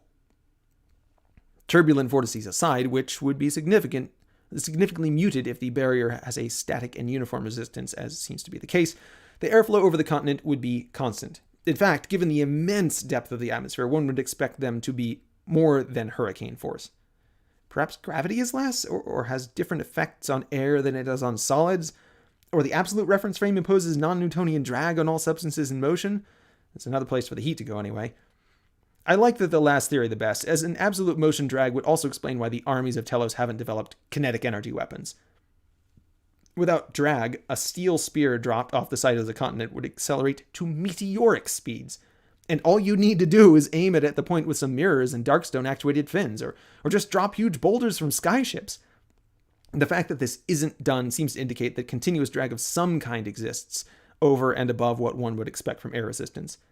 This might be hinted at when Daylen recollects that, quote, a man could fall at most around 200 kilometers an hour, unquote, which on Earth is relative to airspeed, but Everfallian air would be falling downward, increasing the maximum absolute speed. And at sea level, and the vast depth differences would result in drastic pressure differences as well, leading to very different terminal velocities. And in the belly-down spread position, because it's nearly 300 kilometers an hour for head down, or more if you're wearing streamlined suits. So even if Daylen is in a stable skydiving position, we would expect the air around him to carry him at much more than 200 kilometers per hour, unless other factors came into play. Could there be some form of ethereal drag in Everfall? Sadly, as with cloud formation, this fan fix is also sabotaged by in-story exposition. We are explicitly told that Daylen's terminal velocity increases dramatically with his increased mass. A minor conundrum. But if there's no absolute frame drag, then why aren't there any kinetic energy weapons? The Archknights at least could use them to terrifying effect. It would be the perfect kamikaze weapon as well, which you would have thought, Mr. Daylen, I'm so brilliant that I invented all the cool stuff, but also even left my troops to certain death, Namarin, would have been all too happy to employ. Honestly, I thought that's what the Annihilators were until it turned out they were just really big, stupid, disappointing skyships that any 3-year-old could come up with. The book does describe the airflow spreading out over the continents as we would expect, wind blowing outward at the edges as it flows over. If the wind currents are constant and strong enough, one might expect kite-like vines to develop, held aloft by dynamic sail lift rather than static trunks or stalks. As far as technology goes, windmills seem an obvious option. Large birds might also be common in these areas, especially since they don't have to develop the lift to gain altitude. With constant winds, takeoff could be as easy as spreading their wings. Moving away from the continent, we enter the region of eternal freefall, and here, Shadow the Conqueror describes huge skydiving pointy manta rays called sky whales, which implies that there are also marine whales in Everfall. But these are barely mentioned, so we don't have much of an idea how common they are, or what they eat, or if they occasionally beach like normal whales. Instead of dying on sand, they pancake it just under the speed of sound and create a square kilometer of countryside. And why aren't they used as weapons? Since sky whales live in the air, we must suppose that there is some form of aerial plant life at the base of the food chain, perhaps sweeping the skies clean of debris and absorbing whatever gases are used in transpiration where the air is thick enough just above the barrier. If the air is thick enough... and there's another gripe. Just before Daylen passes through the barrier, he's descending, and he's feeling his whole body was in a vice and having difficulty breathing, and that's just not what high pressure feels like. You go scuba diving, and at 4 atmospheres, it doesn't feel any different. As to breathing difficulty, just no. If anything, he should feel all narked out from nitrogen narcosis, just like scuba thing. Look it up. And then die from the bends, another scuba thing. When he passes through the barrier, or his lungs and sinuses explode. Take your pick. Where were we? Oh, yeah, right. The air is thick enough. Then the plants might be able to have enough buoyancy to float just above the barrier and take advantage of the thick atmosphere. The clarity of the air seems to counter-indicate this theory, but it's nonsense one way or the other. Out in the freefall zone, we also encounter the plummet. It's an object described as, quote, large misshaped landmass, unquote. By the way, misshapen scans better. Which falls with such regularity that the people of Telos use it in place of a day-night cycle. Predictably, I have a couple of gripes about the plummet. The first has to do with the description of the plummet being a kilometer north of the continent. This seems awfully close. Does the plummet have a Darkstone core to keep it from drifting away, or worse, crashing into the plate of the continent itself? Is there some reason there's only one plummet? It seems like there should be quite a few scattered around the edges. And how large is the plummet? If everyone on Telos uses it as a clock, it needs to be easily visible from 6,000 kilometers away. It's clearly meant as a stand-in for the sun and moon, and both have about a half degree of subtended arc. So to get the same apparent size in the sky from 6,000 kilometers distance, the plummet would need to be about 60 kilometers across. And it's only a kilometer from the edge? Something seems off here. If any parts are loose, there would be a trail of debris entrained in the slipstream, and some of them would pose a danger to any stationary object nearby. Also, it should show up on the map. Another oddity is that people measure their times and seasons by it. Now, honestly, I think this is Shad thoughtlessly lifting a phrase from Genesis 1, where the heavenly bodies are, quote, given for times and seasons, unquote. But that brings me nicely to the other problem I have with the plummet. It is aforementioned use as a stand-in for the day-night cycle, which I guess I'll examine now, because unlike in the real world, the sun in Everfall doesn't move. Yes, that's right. The sun just sits there, shining in the same direction, or from the same location all the time. So where exactly is the sun sitting in the sky? We're shown from the included map that the continent is about 5,500 kilometers east to west and around 6,000 kilometers north to south. We're also told that the southern portion of the world is in constant shadow from the layer above. So using our estimate of 5,000 kilometers for the world height and the location of the Shadowlands put on the map, we get a rough angle of 45-degree elevation. The second map shows the smaller continents above the main sheet of land, and from their shadows positions, we can tell that the sun is a few degrees to the east of due north. Also, of interest, it appears the southern portion of Orden would be in the continent's shadow, or at least in its penumbra. This, quote, sun never moves, unquote, thing raises several major difficulties. One is that of climate and weather. I've already mentioned that the non-rotating, vertically scrolling nature of Everfall presents a serious problem for an author intending to create a continent with a variety of biomes. Air descending from far above would create a very static set of weather patterns. On Earth, the globally unpredictable weather is broken up into even further chaos by local, small-scale convection cells, which change as the sun moves across the sky, and again as the surface cools during the night. But in Everfall, there would be no such changes. The air descends in a lamellar curtain from the double rectification of the barrier and the thousands of kilometers of freefall, and the local convection is static due to the unchanging input energy from the sun in both quantity and magnitude. In contrast to the changeable weather described in the book, Everfall should have a frightfully static climate, as free from variation as the environment it is situated within. Indeed, I find it difficult to imagine a setting more immune to disturbances. It makes one wonder how humans came to inhabit a world so little in need of their ability to adapt. On top of all that, nearly all terrestrial life is adapted to deal with the day-night cycle. So straight away, adding this feature means rethinking all of the flora and much of the fauna as well in Everfall. Plants, for instance, would have very different structure. I suspect the trees or bushes would more resemble sea fans than the forms we are used to, as they would only ever need to gather light coming from one direction.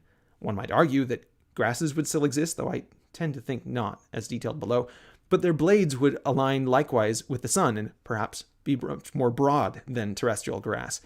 Since the shadows they cast would never move, little would grow in their shade apart from mosses which could survive in the diffused light of the sky. Okay, let's talk about that for a bit, because I've already mentioned in the world wrapping section that there would be a seamless layer of cloud just beneath the barrier, tens, if not hundreds of kilometers thick. We're told the light from the sun enters the world at the barrier, which answers the important question of how light gets into this vertically scrolling universe, but it creates several more problems. The light would be entirely blocked by this veil of fog. In fact, the light reflected off the white cloud layer immediately below the barrier would probably be the brightest illumination that would reach the floating continent, underlighting everything with a uniform, brilliant glow from below. And even if that wasn't the case, which the description in the book makes clear, the dust and debris in the air would block it out, or worse than the harshest sandstorm. And even if we ignore that, which we kind of have to because the visibility in the book always is described as excellent, the depth of the atmosphere itself would diffuse the light to such a degree that the image of the sun would be entirely lost in the haze. Instead of a, quote, blindingly bright orb that was the sun, unquote, in, quote, the blue sky, unquote, we would expect, even without cloud or dust, something more like a nightmare midday sunset with a sullen, nearly infrared glow in the sky, and twilight purples fading into inky blackness all around, lit with not even the hint of star or moon. But okay, let's imagine the air in Everfall is as unnaturally clear as described in the book, so that light from the barrier can reach the surface of Telos, still well collimated enough to cast distinct shadows. There's still a tremendous problem with the world as presented. Right at the south end of the continent is the region titled, quote, the Shadowlands, unquote, where the light from the sun is blocked by the image of the continent above the barrier. You see the problem? The light entering at the barrier is blocked by the continent above the barrier. It makes no sense. The image of the sun should be clearly visible in, quote, the Shadowlands, shining in front of the image of the continent above. Now, it is true that if the air is magically clear enough for light to pass through once through the world, it could be easily magically clear enough for light to pass through multiple times. Perhaps the light just doesn't diffuse at all. In that case, there would be an infinite amount of light shining down from the sky. Okay, so maybe it's something like a laser? There's a minuscule amount of light which naturally generates at the barrier, perhaps at a frequency invisible to the human eye, and then any light that passes through the barrier gets blue shifted every time, eventually reaching sunlight frequencies, and that would explain the Shadowlands anyway. It has the added effect that the shadows of objects which have passed several times through the barrier would be lit with a reddish sun, as the background illumination rebuilds to nearly normative levels. This blue shift theory has difficulties of its own, as the longer wavelengths would be very prone to edge diffraction. It would be a neat effect, giving many passes image a rainbow halo of low-frequency diffracted light, though if light just magically doesn't diffuse in the air, it could also just magically not diffract as well. Personally, I prefer less contrivances, but there are at least contrivances we have to live with, and that's fine. As I'll discuss later, light is tied to the magic system of Everfall, so I don't think it's a stretch to accept that the light itself has properties and behaviors in Everfall which we wouldn't normally expect. But the difficulty, as with so many other of these quibbles, is that Shad has artlessly belabored us with explicit narration explaining many of the aspects of Everfall. He leaves almost nothing to the reader, baldly telling us how things work. As a result, when details are left out, it feels more like a result of insufficient thought than intentional mysteries left for the reader to discover on reflection. If the narration was more subtle, I could congratulate Shad on portraying a fully realized setting, hinting at enough depth to satisfy a careful reader, but as it is, I must sadly demur such compliments. So we've arrived at a possible theory of the sun in Everfall. Light doesn't diffuse at all, and gradually increases in frequency as it passes repeatedly through the barrier. This explains all the observed phenomena in Everfall. Except that the sky is blue and hazy! While still very near the barrier, Daylen looks down to see the land below, quote, barely visible through the clouds and the blue haze of the air, unquote. I'm at a loss. If the land is barely visible through the haze, the sun should be greatly blurred from the surface. And if the sky is blue, then light diffuses in the atmosphere similarly to real life. And we're back to this whole thing being a crock of nonsense, including the Shadowlands not existing at all. So the sun and the clouds are both broken in Everfall, and entirely without reason. It would have been fixable if Shadow of the Conqueror didn't clobber us on the head with technical exposition. Stop telling us how things work, okay? Okay. I'm done with the sky. Again. Let's go back to the plants. We read of trees which have, quote, stumps and, quote, trunks and, quote, branches, but this is all generic enough to indicate the flat fan-like growth which we would expect rather than the more domed or conical terrestrial forms. Unlike in our world, where the plants grow toward the light as the simplest, best strategy for gathering light, in Everfall the optimal strategy would grow at right angles to the light to intercept the maximum illumination. I would expect all plants would grow at a 45-degree angle upward and southward. As above, they would be broad and flat.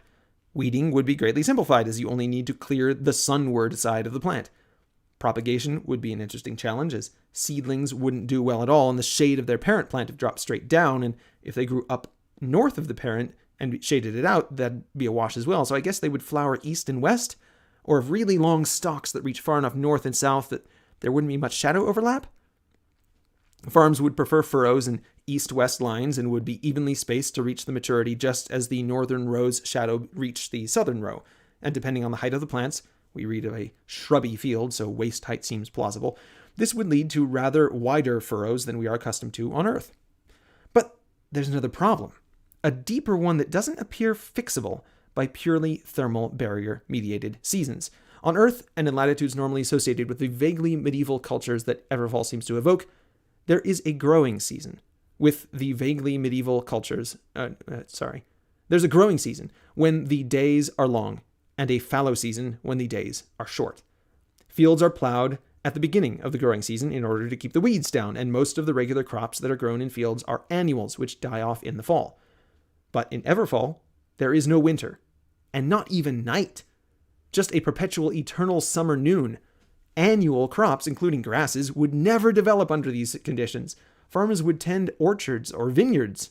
We do read of wine in Everfall instead of fields, and even then, Without seasonal variation in light, the trees would bear fruit on a continual basis, just as the tropical banana does on Earth. There are, quote, plows in Everfall, Darkstone or animal-powered, but these would likely only be employed when planting a newly cleared plot. Farmers working the land without the annual die-off would work much more like managing a tropical plantation than a temperate patchwork of fields. The uniformly irrigated climate resulting from wold wrapping, mountain ranges cast no rain shadow when the moisture drops straight down, combined with a day without winter or night, seems to indicate the countryside would be covered with jungle instead of the semi-arid grassland that seems to be described. Along these same tropical theme, we might expect the animal life of Everfall to draw more inspiration from rainforests than taiga. We read of wild dogs and wolves. Not a strong start, as these general-purpose scavengers of grassy plains do poorly among the deep ecological niches and consummate specialists of the equatorial apex biomes.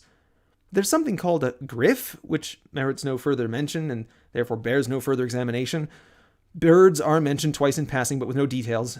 One would imagine that huge winged gliding creatures like the mythical roc or the all-too-real albatross would flourish in a sky-filled world, but if they do, the narrative gives no hint of them.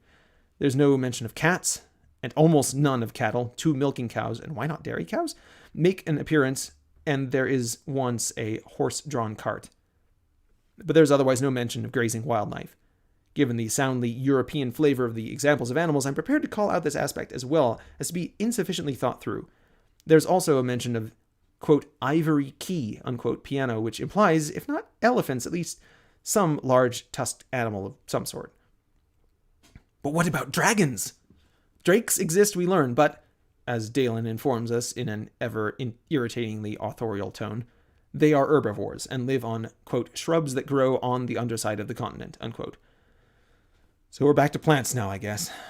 What is this fascination with shrubs? If they hang from the underside of the continent, the most obvious form would be the vine, not the bush. And hang on. This is a section about light.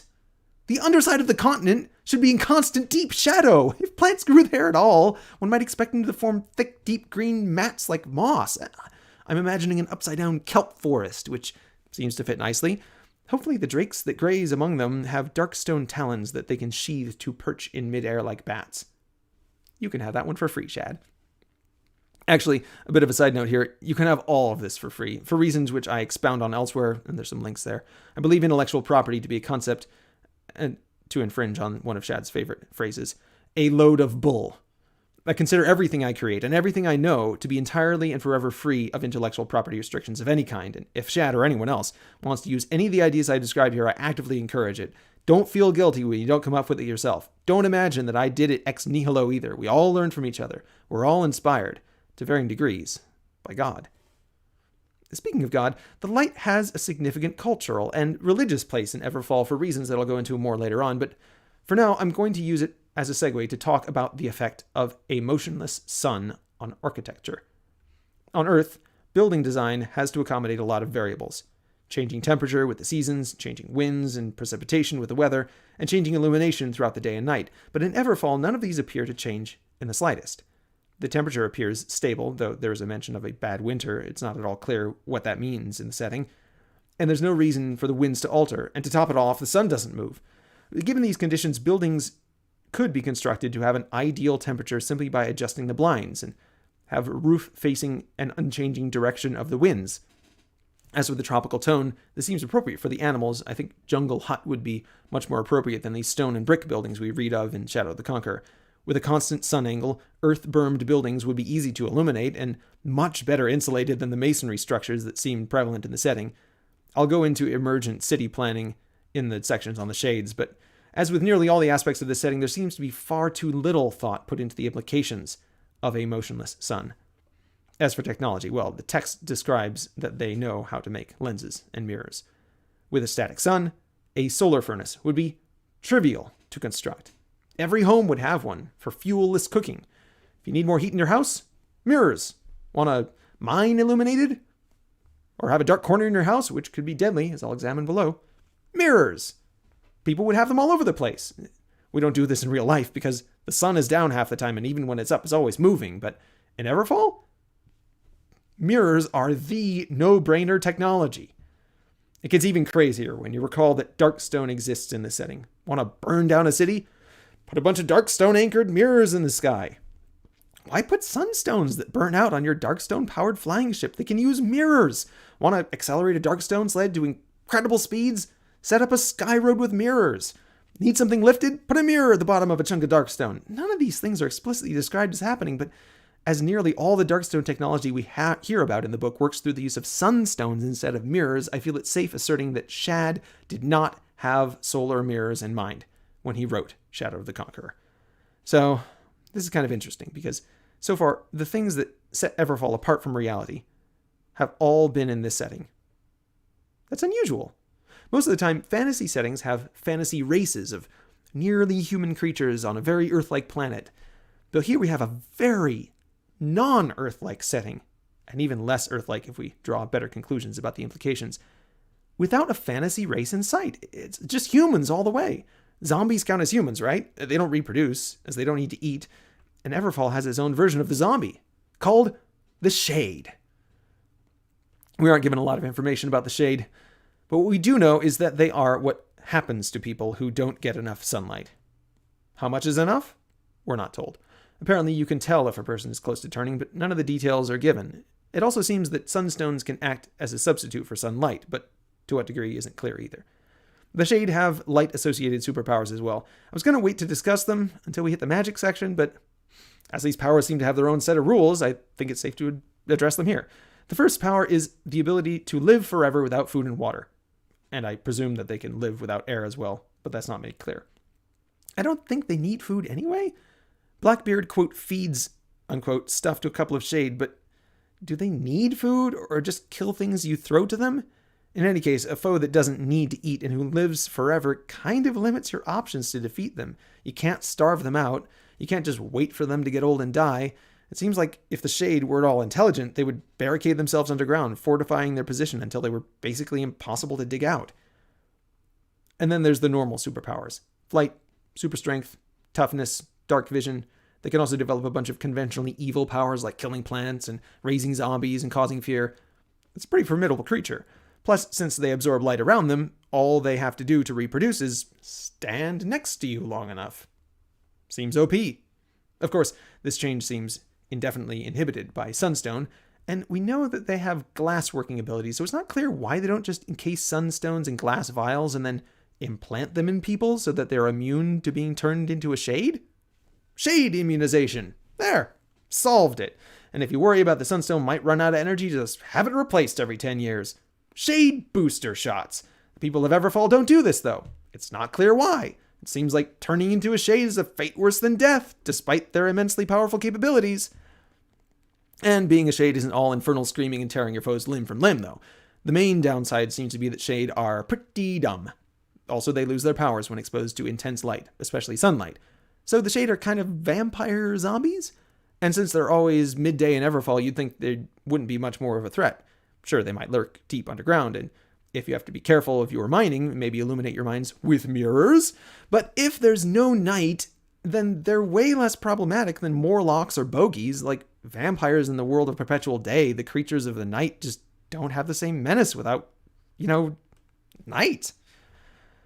But there's another fascinating twist to the setting of Everfall. And like all the twists before, it brings its own attendant train of problematic questions. Apparently, there are such things as Shade Nightcasters. And they can blot out the sun. And that is really inconvenient. If they can cast darkness over the whole world for long enough to turn everyone into a Shade, it seems like humanity wouldn't have a shade of a chance. And it turns out they can sustain it for that long. According to every indication in the story, and unless someone stops them, which I'll get to later, they can sustain the darkness spell indefinitely. For example, the most recent night, the fourth night, lasted 15 years. So, since we've basically run out of things to say about the Shade, let's talk about Night in Everfall. Night on Earth is accompanied by falling temperatures, and a worldwide night lasting 15 years would easily freeze the very atmosphere solid. Since this doesn't happen in Everfall, we must assume that the thermal balancing effect of the barrier has a target temperature instead of simply making things colder. So Things may be dark, but at least they would be warm. And there would be liquid water to drink. Another thing that happens at night on Earth is that plants stop producing energy. Since plants are the foundation of the vast majority of terrestrial food chains, even a night 1 year long would end nearly all plant and animal and insect life, even if it somehow magically didn't get too cold.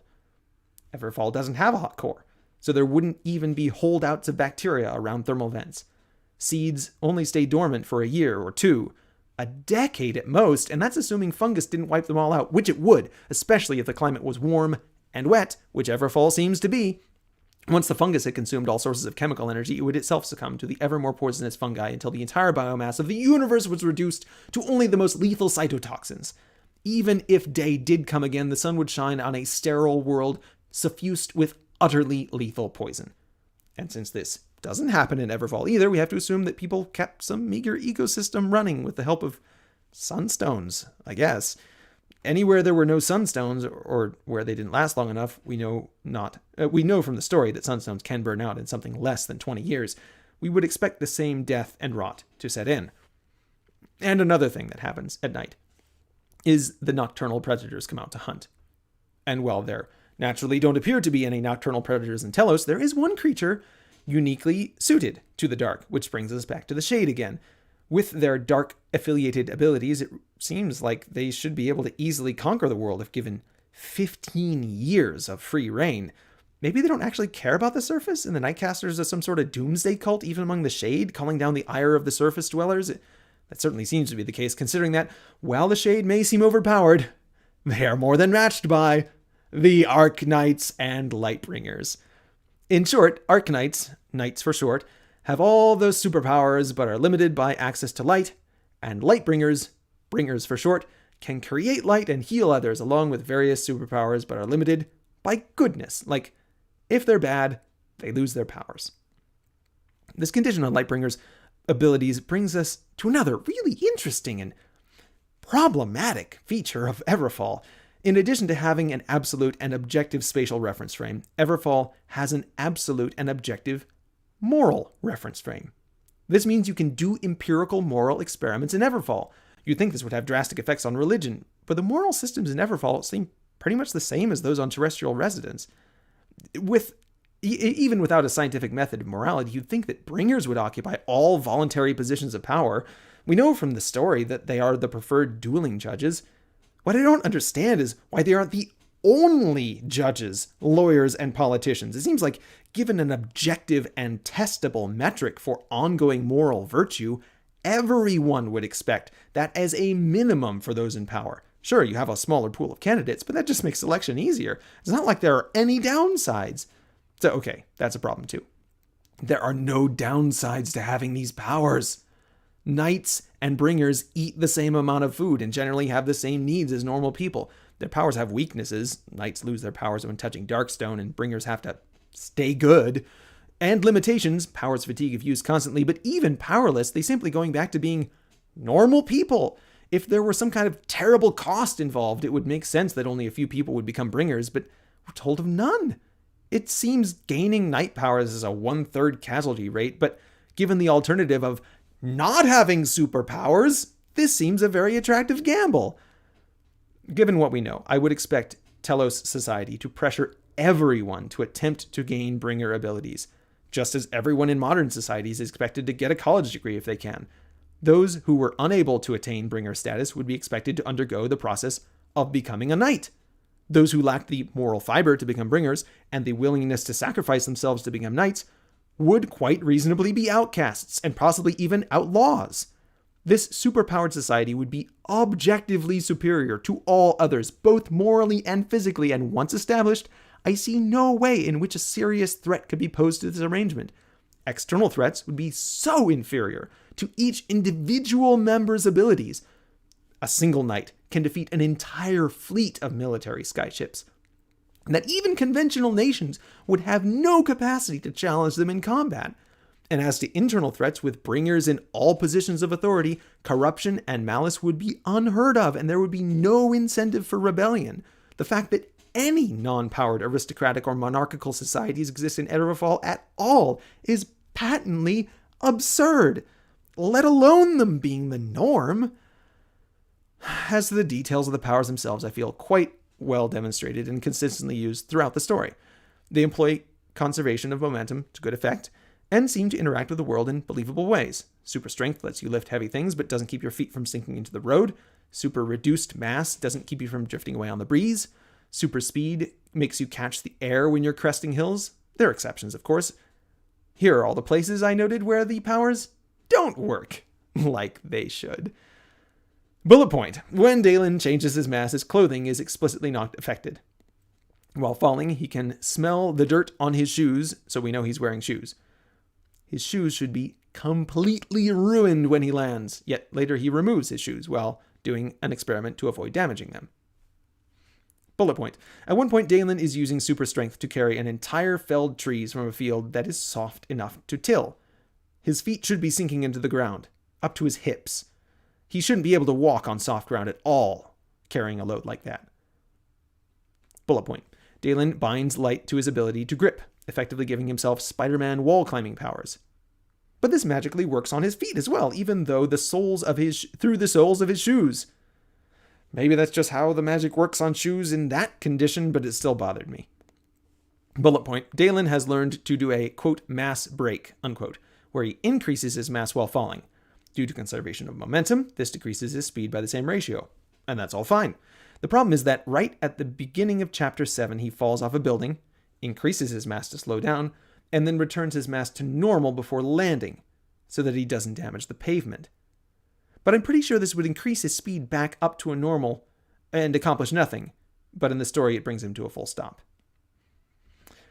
Bullet point. Daylen quadruples his speed at some point and mentions that he can run at 120 kilometers an hour. Now, maybe the magic accounts for the non-linear air drag? Or maybe Daylen just thinks he's going 120 kilometers an hour? He doesn't seem to verify the results, he just asserts them, but it still felt like an error to me. Bullet point. Daylen increased his strength and speed and punched a guy hard enough to make him fly backward. The reaction force should have made Daylen fall over too, but instead he just stands there like a badass. Bullet point. A light binder is able to unlock Darkstone in space by allowing it to absorb light from him. Daylen remarks that normal people can't do this because the part of the dagger buried in the victim isn't exposed to light, making Darkstone weapons, quote, very nasty, unquote. But all you'd have to do is to remove a Darkstone weapon is to cover the exposed portion with your hand and then move yourself away from it, letting the spatial anchor pull it out of you. Since there's very likely some blood involved, smearing some on the exposed portions would work as well. Removing Darkstone weapon from a wound would be strange for someone from our world, but for a native of Everfall, it would be fairly straightforward. Bullet point the last. Near the beginning of the story, Daylen tries to heal his own light binding power and suffers some kind of feedback backlash. And later in the story, Eric tells Daylen that he can't rejuvenate his own light bringing powers because, quote, it's like trying to repair something that's being damaged at the same rate, unquote. And aside from the nonsense of this explanation, healing happens much faster than the power is consumed. I feel like the feedback angle was better. Okay, so we mostly learned about binding powers from Daylen's internal narration, which in keeping with the rest of the story tells too much and shows too little. Still, he experiments with his powers and we learn about them along with him. I have a few complaints here too, like when Daylen's falling to his death, he comes up with the plan, then fails to practice getting the timing right for several hours, pulling it off perfectly at the last second, of course. Before wrapping up the superpower section, there are a few arbitrary limitations which apparently exist in the real world. One of them exist in the world. One of them explicit and one of them implicit. We're told early in the story that bringers cannot heal old age, since they can otherwise repair radically grievous injuries such as limb loss. It's not clear how this restriction makes sense. Why can't they just regrow the whole person? It seems it keeps immortality out of the scenario, which I approve of as it simplifies things. But the implicit restriction arises when Lyra tells us that she aborted her pregnancy and accidentally sterilized herself in the process. If she's not lying, and she might be, as knights can lie without losing their abilities, then it seems that healing powers don't work on the womb and perhaps the entire reproductive system, and I'm willing to grant that this is an intentional feature of the magic system, especially since if knights could light bind their reproductive ability, you'd get runaway fertility situation, which doesn't seem to be the case. That by itself would be enough to rethink the entire social structure, so it's good that that seems ruled out as well. One last note on light. Several characters refer to the light, which at least one in-world culture also calls God, because Shad doesn't trust the audience to draw even that stunningly obvious parallel. The only bringer we meet in the story seems to have a direct channel of direction, as the light can tell him what to do. Daylen also speaks of the light as having a will, which plays the part of Daylen's remarkably selectively active conscience. We aren't told much about the light as a personal entity, but it stands to reason that in Everfall, sun worship might not be quite the superstition that it is on Earth. One might hope that we would have been shown more than we were told about this most important feature of the setting, but as already intimated, looking to be shown instead of told is a snipe hunt in Shadow of the Conqueror. In summary, taken as a whole, it seems Everfall would be much more interesting setting if everything was turned down a few notches. The magical superpowers are too powerful. The world is too big. The Darkstone is too motionless. The morals are too empirically absolute. The foreshadowing is both too obvious and too lacking. The characters are too extreme. The climate is too temperate. The culture is too European. And the whole narrative tells us too explicitly what we are supposed to know. There are a few areas that I'd like a bit more of. The descriptions are too bland, and I'd like a bit more world building in the flora and fauna section, though that which was done didn't strike me as particularly appropriate to the setting, so perhaps less is more in this case. The whole world-building enterprise reeks of over-ambitious departures from reality and a subsequent lazy import of most things from everyday experience, even though it wouldn't fit at all in Everfall. As to the story of Shadow of the Conqueror itself, it was delivered with a heavy hand, but the characters and dialogue made it an enjoyable time. If you can overlook the questionable moral implications, the pandering to the modern audience, the inconsistent foreshadowing, the offensively convenient protagonist abilities, the bland descriptions, the lack of author confidence in the audience, and the endless, excruciating exposition, if you can overlook all of that, your reading experience will be much better than mine. And I had a good time. Part of the good time was enjoyment of gathering ammunition for this very essay, but I'm confident that there was enjoyment to be had besides. Of course, that doesn't mean all of this should have been written down as a story. Perhaps parts feel more like an almanac or an encyclopedia. Perhaps the setting is the main feature. Perhaps the audience would prefer to weave their own stories in this ever-bright Sky Island superpower playground. Perhaps Everfall would work better as a video game. Everfall would make a great video game. Probably an open-world MMORPG. Light-binding powers operate by precise mathematical improvements to conventional RPG abstractions of physical attributes. Darkstone allows fuel-free flying machines and factories in an otherwise medieval setting. There's the underworld for PvE dungeon crawls and a variety of warring kingdoms for PvP combat. It all feels rather conveniently reminiscent of an MMORPG setting now that I look at it. You could probably even play as a Shade and work at plunging the server into an eternal night. There's even the whole enchanting system for sunforging that I didn't touch on because it was pretty good and didn't suffer from an overabundance of inconsistent detail that plagued many of the other features in the setting. It's true that the medium is more difficult to work in, but Chad already seems to be interested in computer games and running his own servers and stuff. Getting into game dev could be just the thing to allow this clever setting to reach its full potential. Change of medium aside, if Chad really wants to be an author, and he really has been working at improving his craft for over a decade, then I think he needs to face the hard reality that he is no Brandon Sanderson. From a meta perspective, a lot of the magic systems remind me of the Mistborn series. It's no secret that Shad is a fan of Brandon's work, so the similarity is probably no accident. However, the magic system was really the only difference between the real world and the Mistborn setting. And even then, the huge amount of thought went into working out the implications of that one change to the setting. Shad did his own variety of a unique magic system, and all the cosmology differences I outlined. While it wouldn't be impossible to make all this work, it felt like the task was too ambitious for Shad's patience. Tolkien took 40 years to work out his setting, and there was less difference between Middle-earth and Normal Earth than between either of those in Everfall. I've done my best above to attempt to offer rectifying comments on what errors I had discovered, though it is likely that I missed quite a few things. From a world-building perspective, Everfall, as presented in Shadow of the Conqueror, could be a textbook case study of a setting crushed to fine dust under its moderately talented author's unfettered ambitions. I note with satisfaction that if we have been shown more and told less, much would have improved. It was not the phenomena of the world of Everfall that offended me, but how Shadow the Conqueror explained the technical details which failed to adequately explain the phenomena. There would still be significant moral and social disconnects between the people of Telos and the world, which was apparently always been their home, but the journey would have been more enjoyable if we were shown more of the world, out the window, as it were, and if the tour guide's PA system were not blaring in our ear. As a debut novel, Chronicles of Everfall, Book 1, Shadow of the Conqueror by Shad Brooks, is a strong start. It suffers from over-exposition and overly ambitious world-building, but we may hope for improvement in future installments. As a study by a vociferous critic of plot holes and internal inconsistency and a self-proclaimed author with over a decade of experience, Shadow of the Conqueror feels rushed to publication. None of these mistakes should have made it through the first draft, and certainly should have been caught in editing.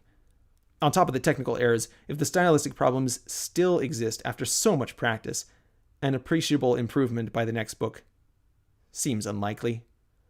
Much like Daylen, Shad's unlikely history and checkered product leave him with much to answer for. Let us hope falling through the barrier of publication has empowered him for the task. Thank you all for listening. I am Paul Spooner. This has been my review of the book Chronicles of Everfall, Shadow of the Conqueror. And you can find a link to this same review now that you've listened to the whole thing. If you want to read it or find sections of it that you trying to remember, there's a link in the description. If you'd like to subscribe to me, I do all kinds of things. This is only one of the many things that I do, and it's kind of a grab bag around here. So if you like this, feel free to subscribe. I am going to call it a day. Man, how long was that? 2 hours? How long have I been going? 2 hours. Yikes. Who wrote all this stuff? All right. Well, thanks guys. I will see you later.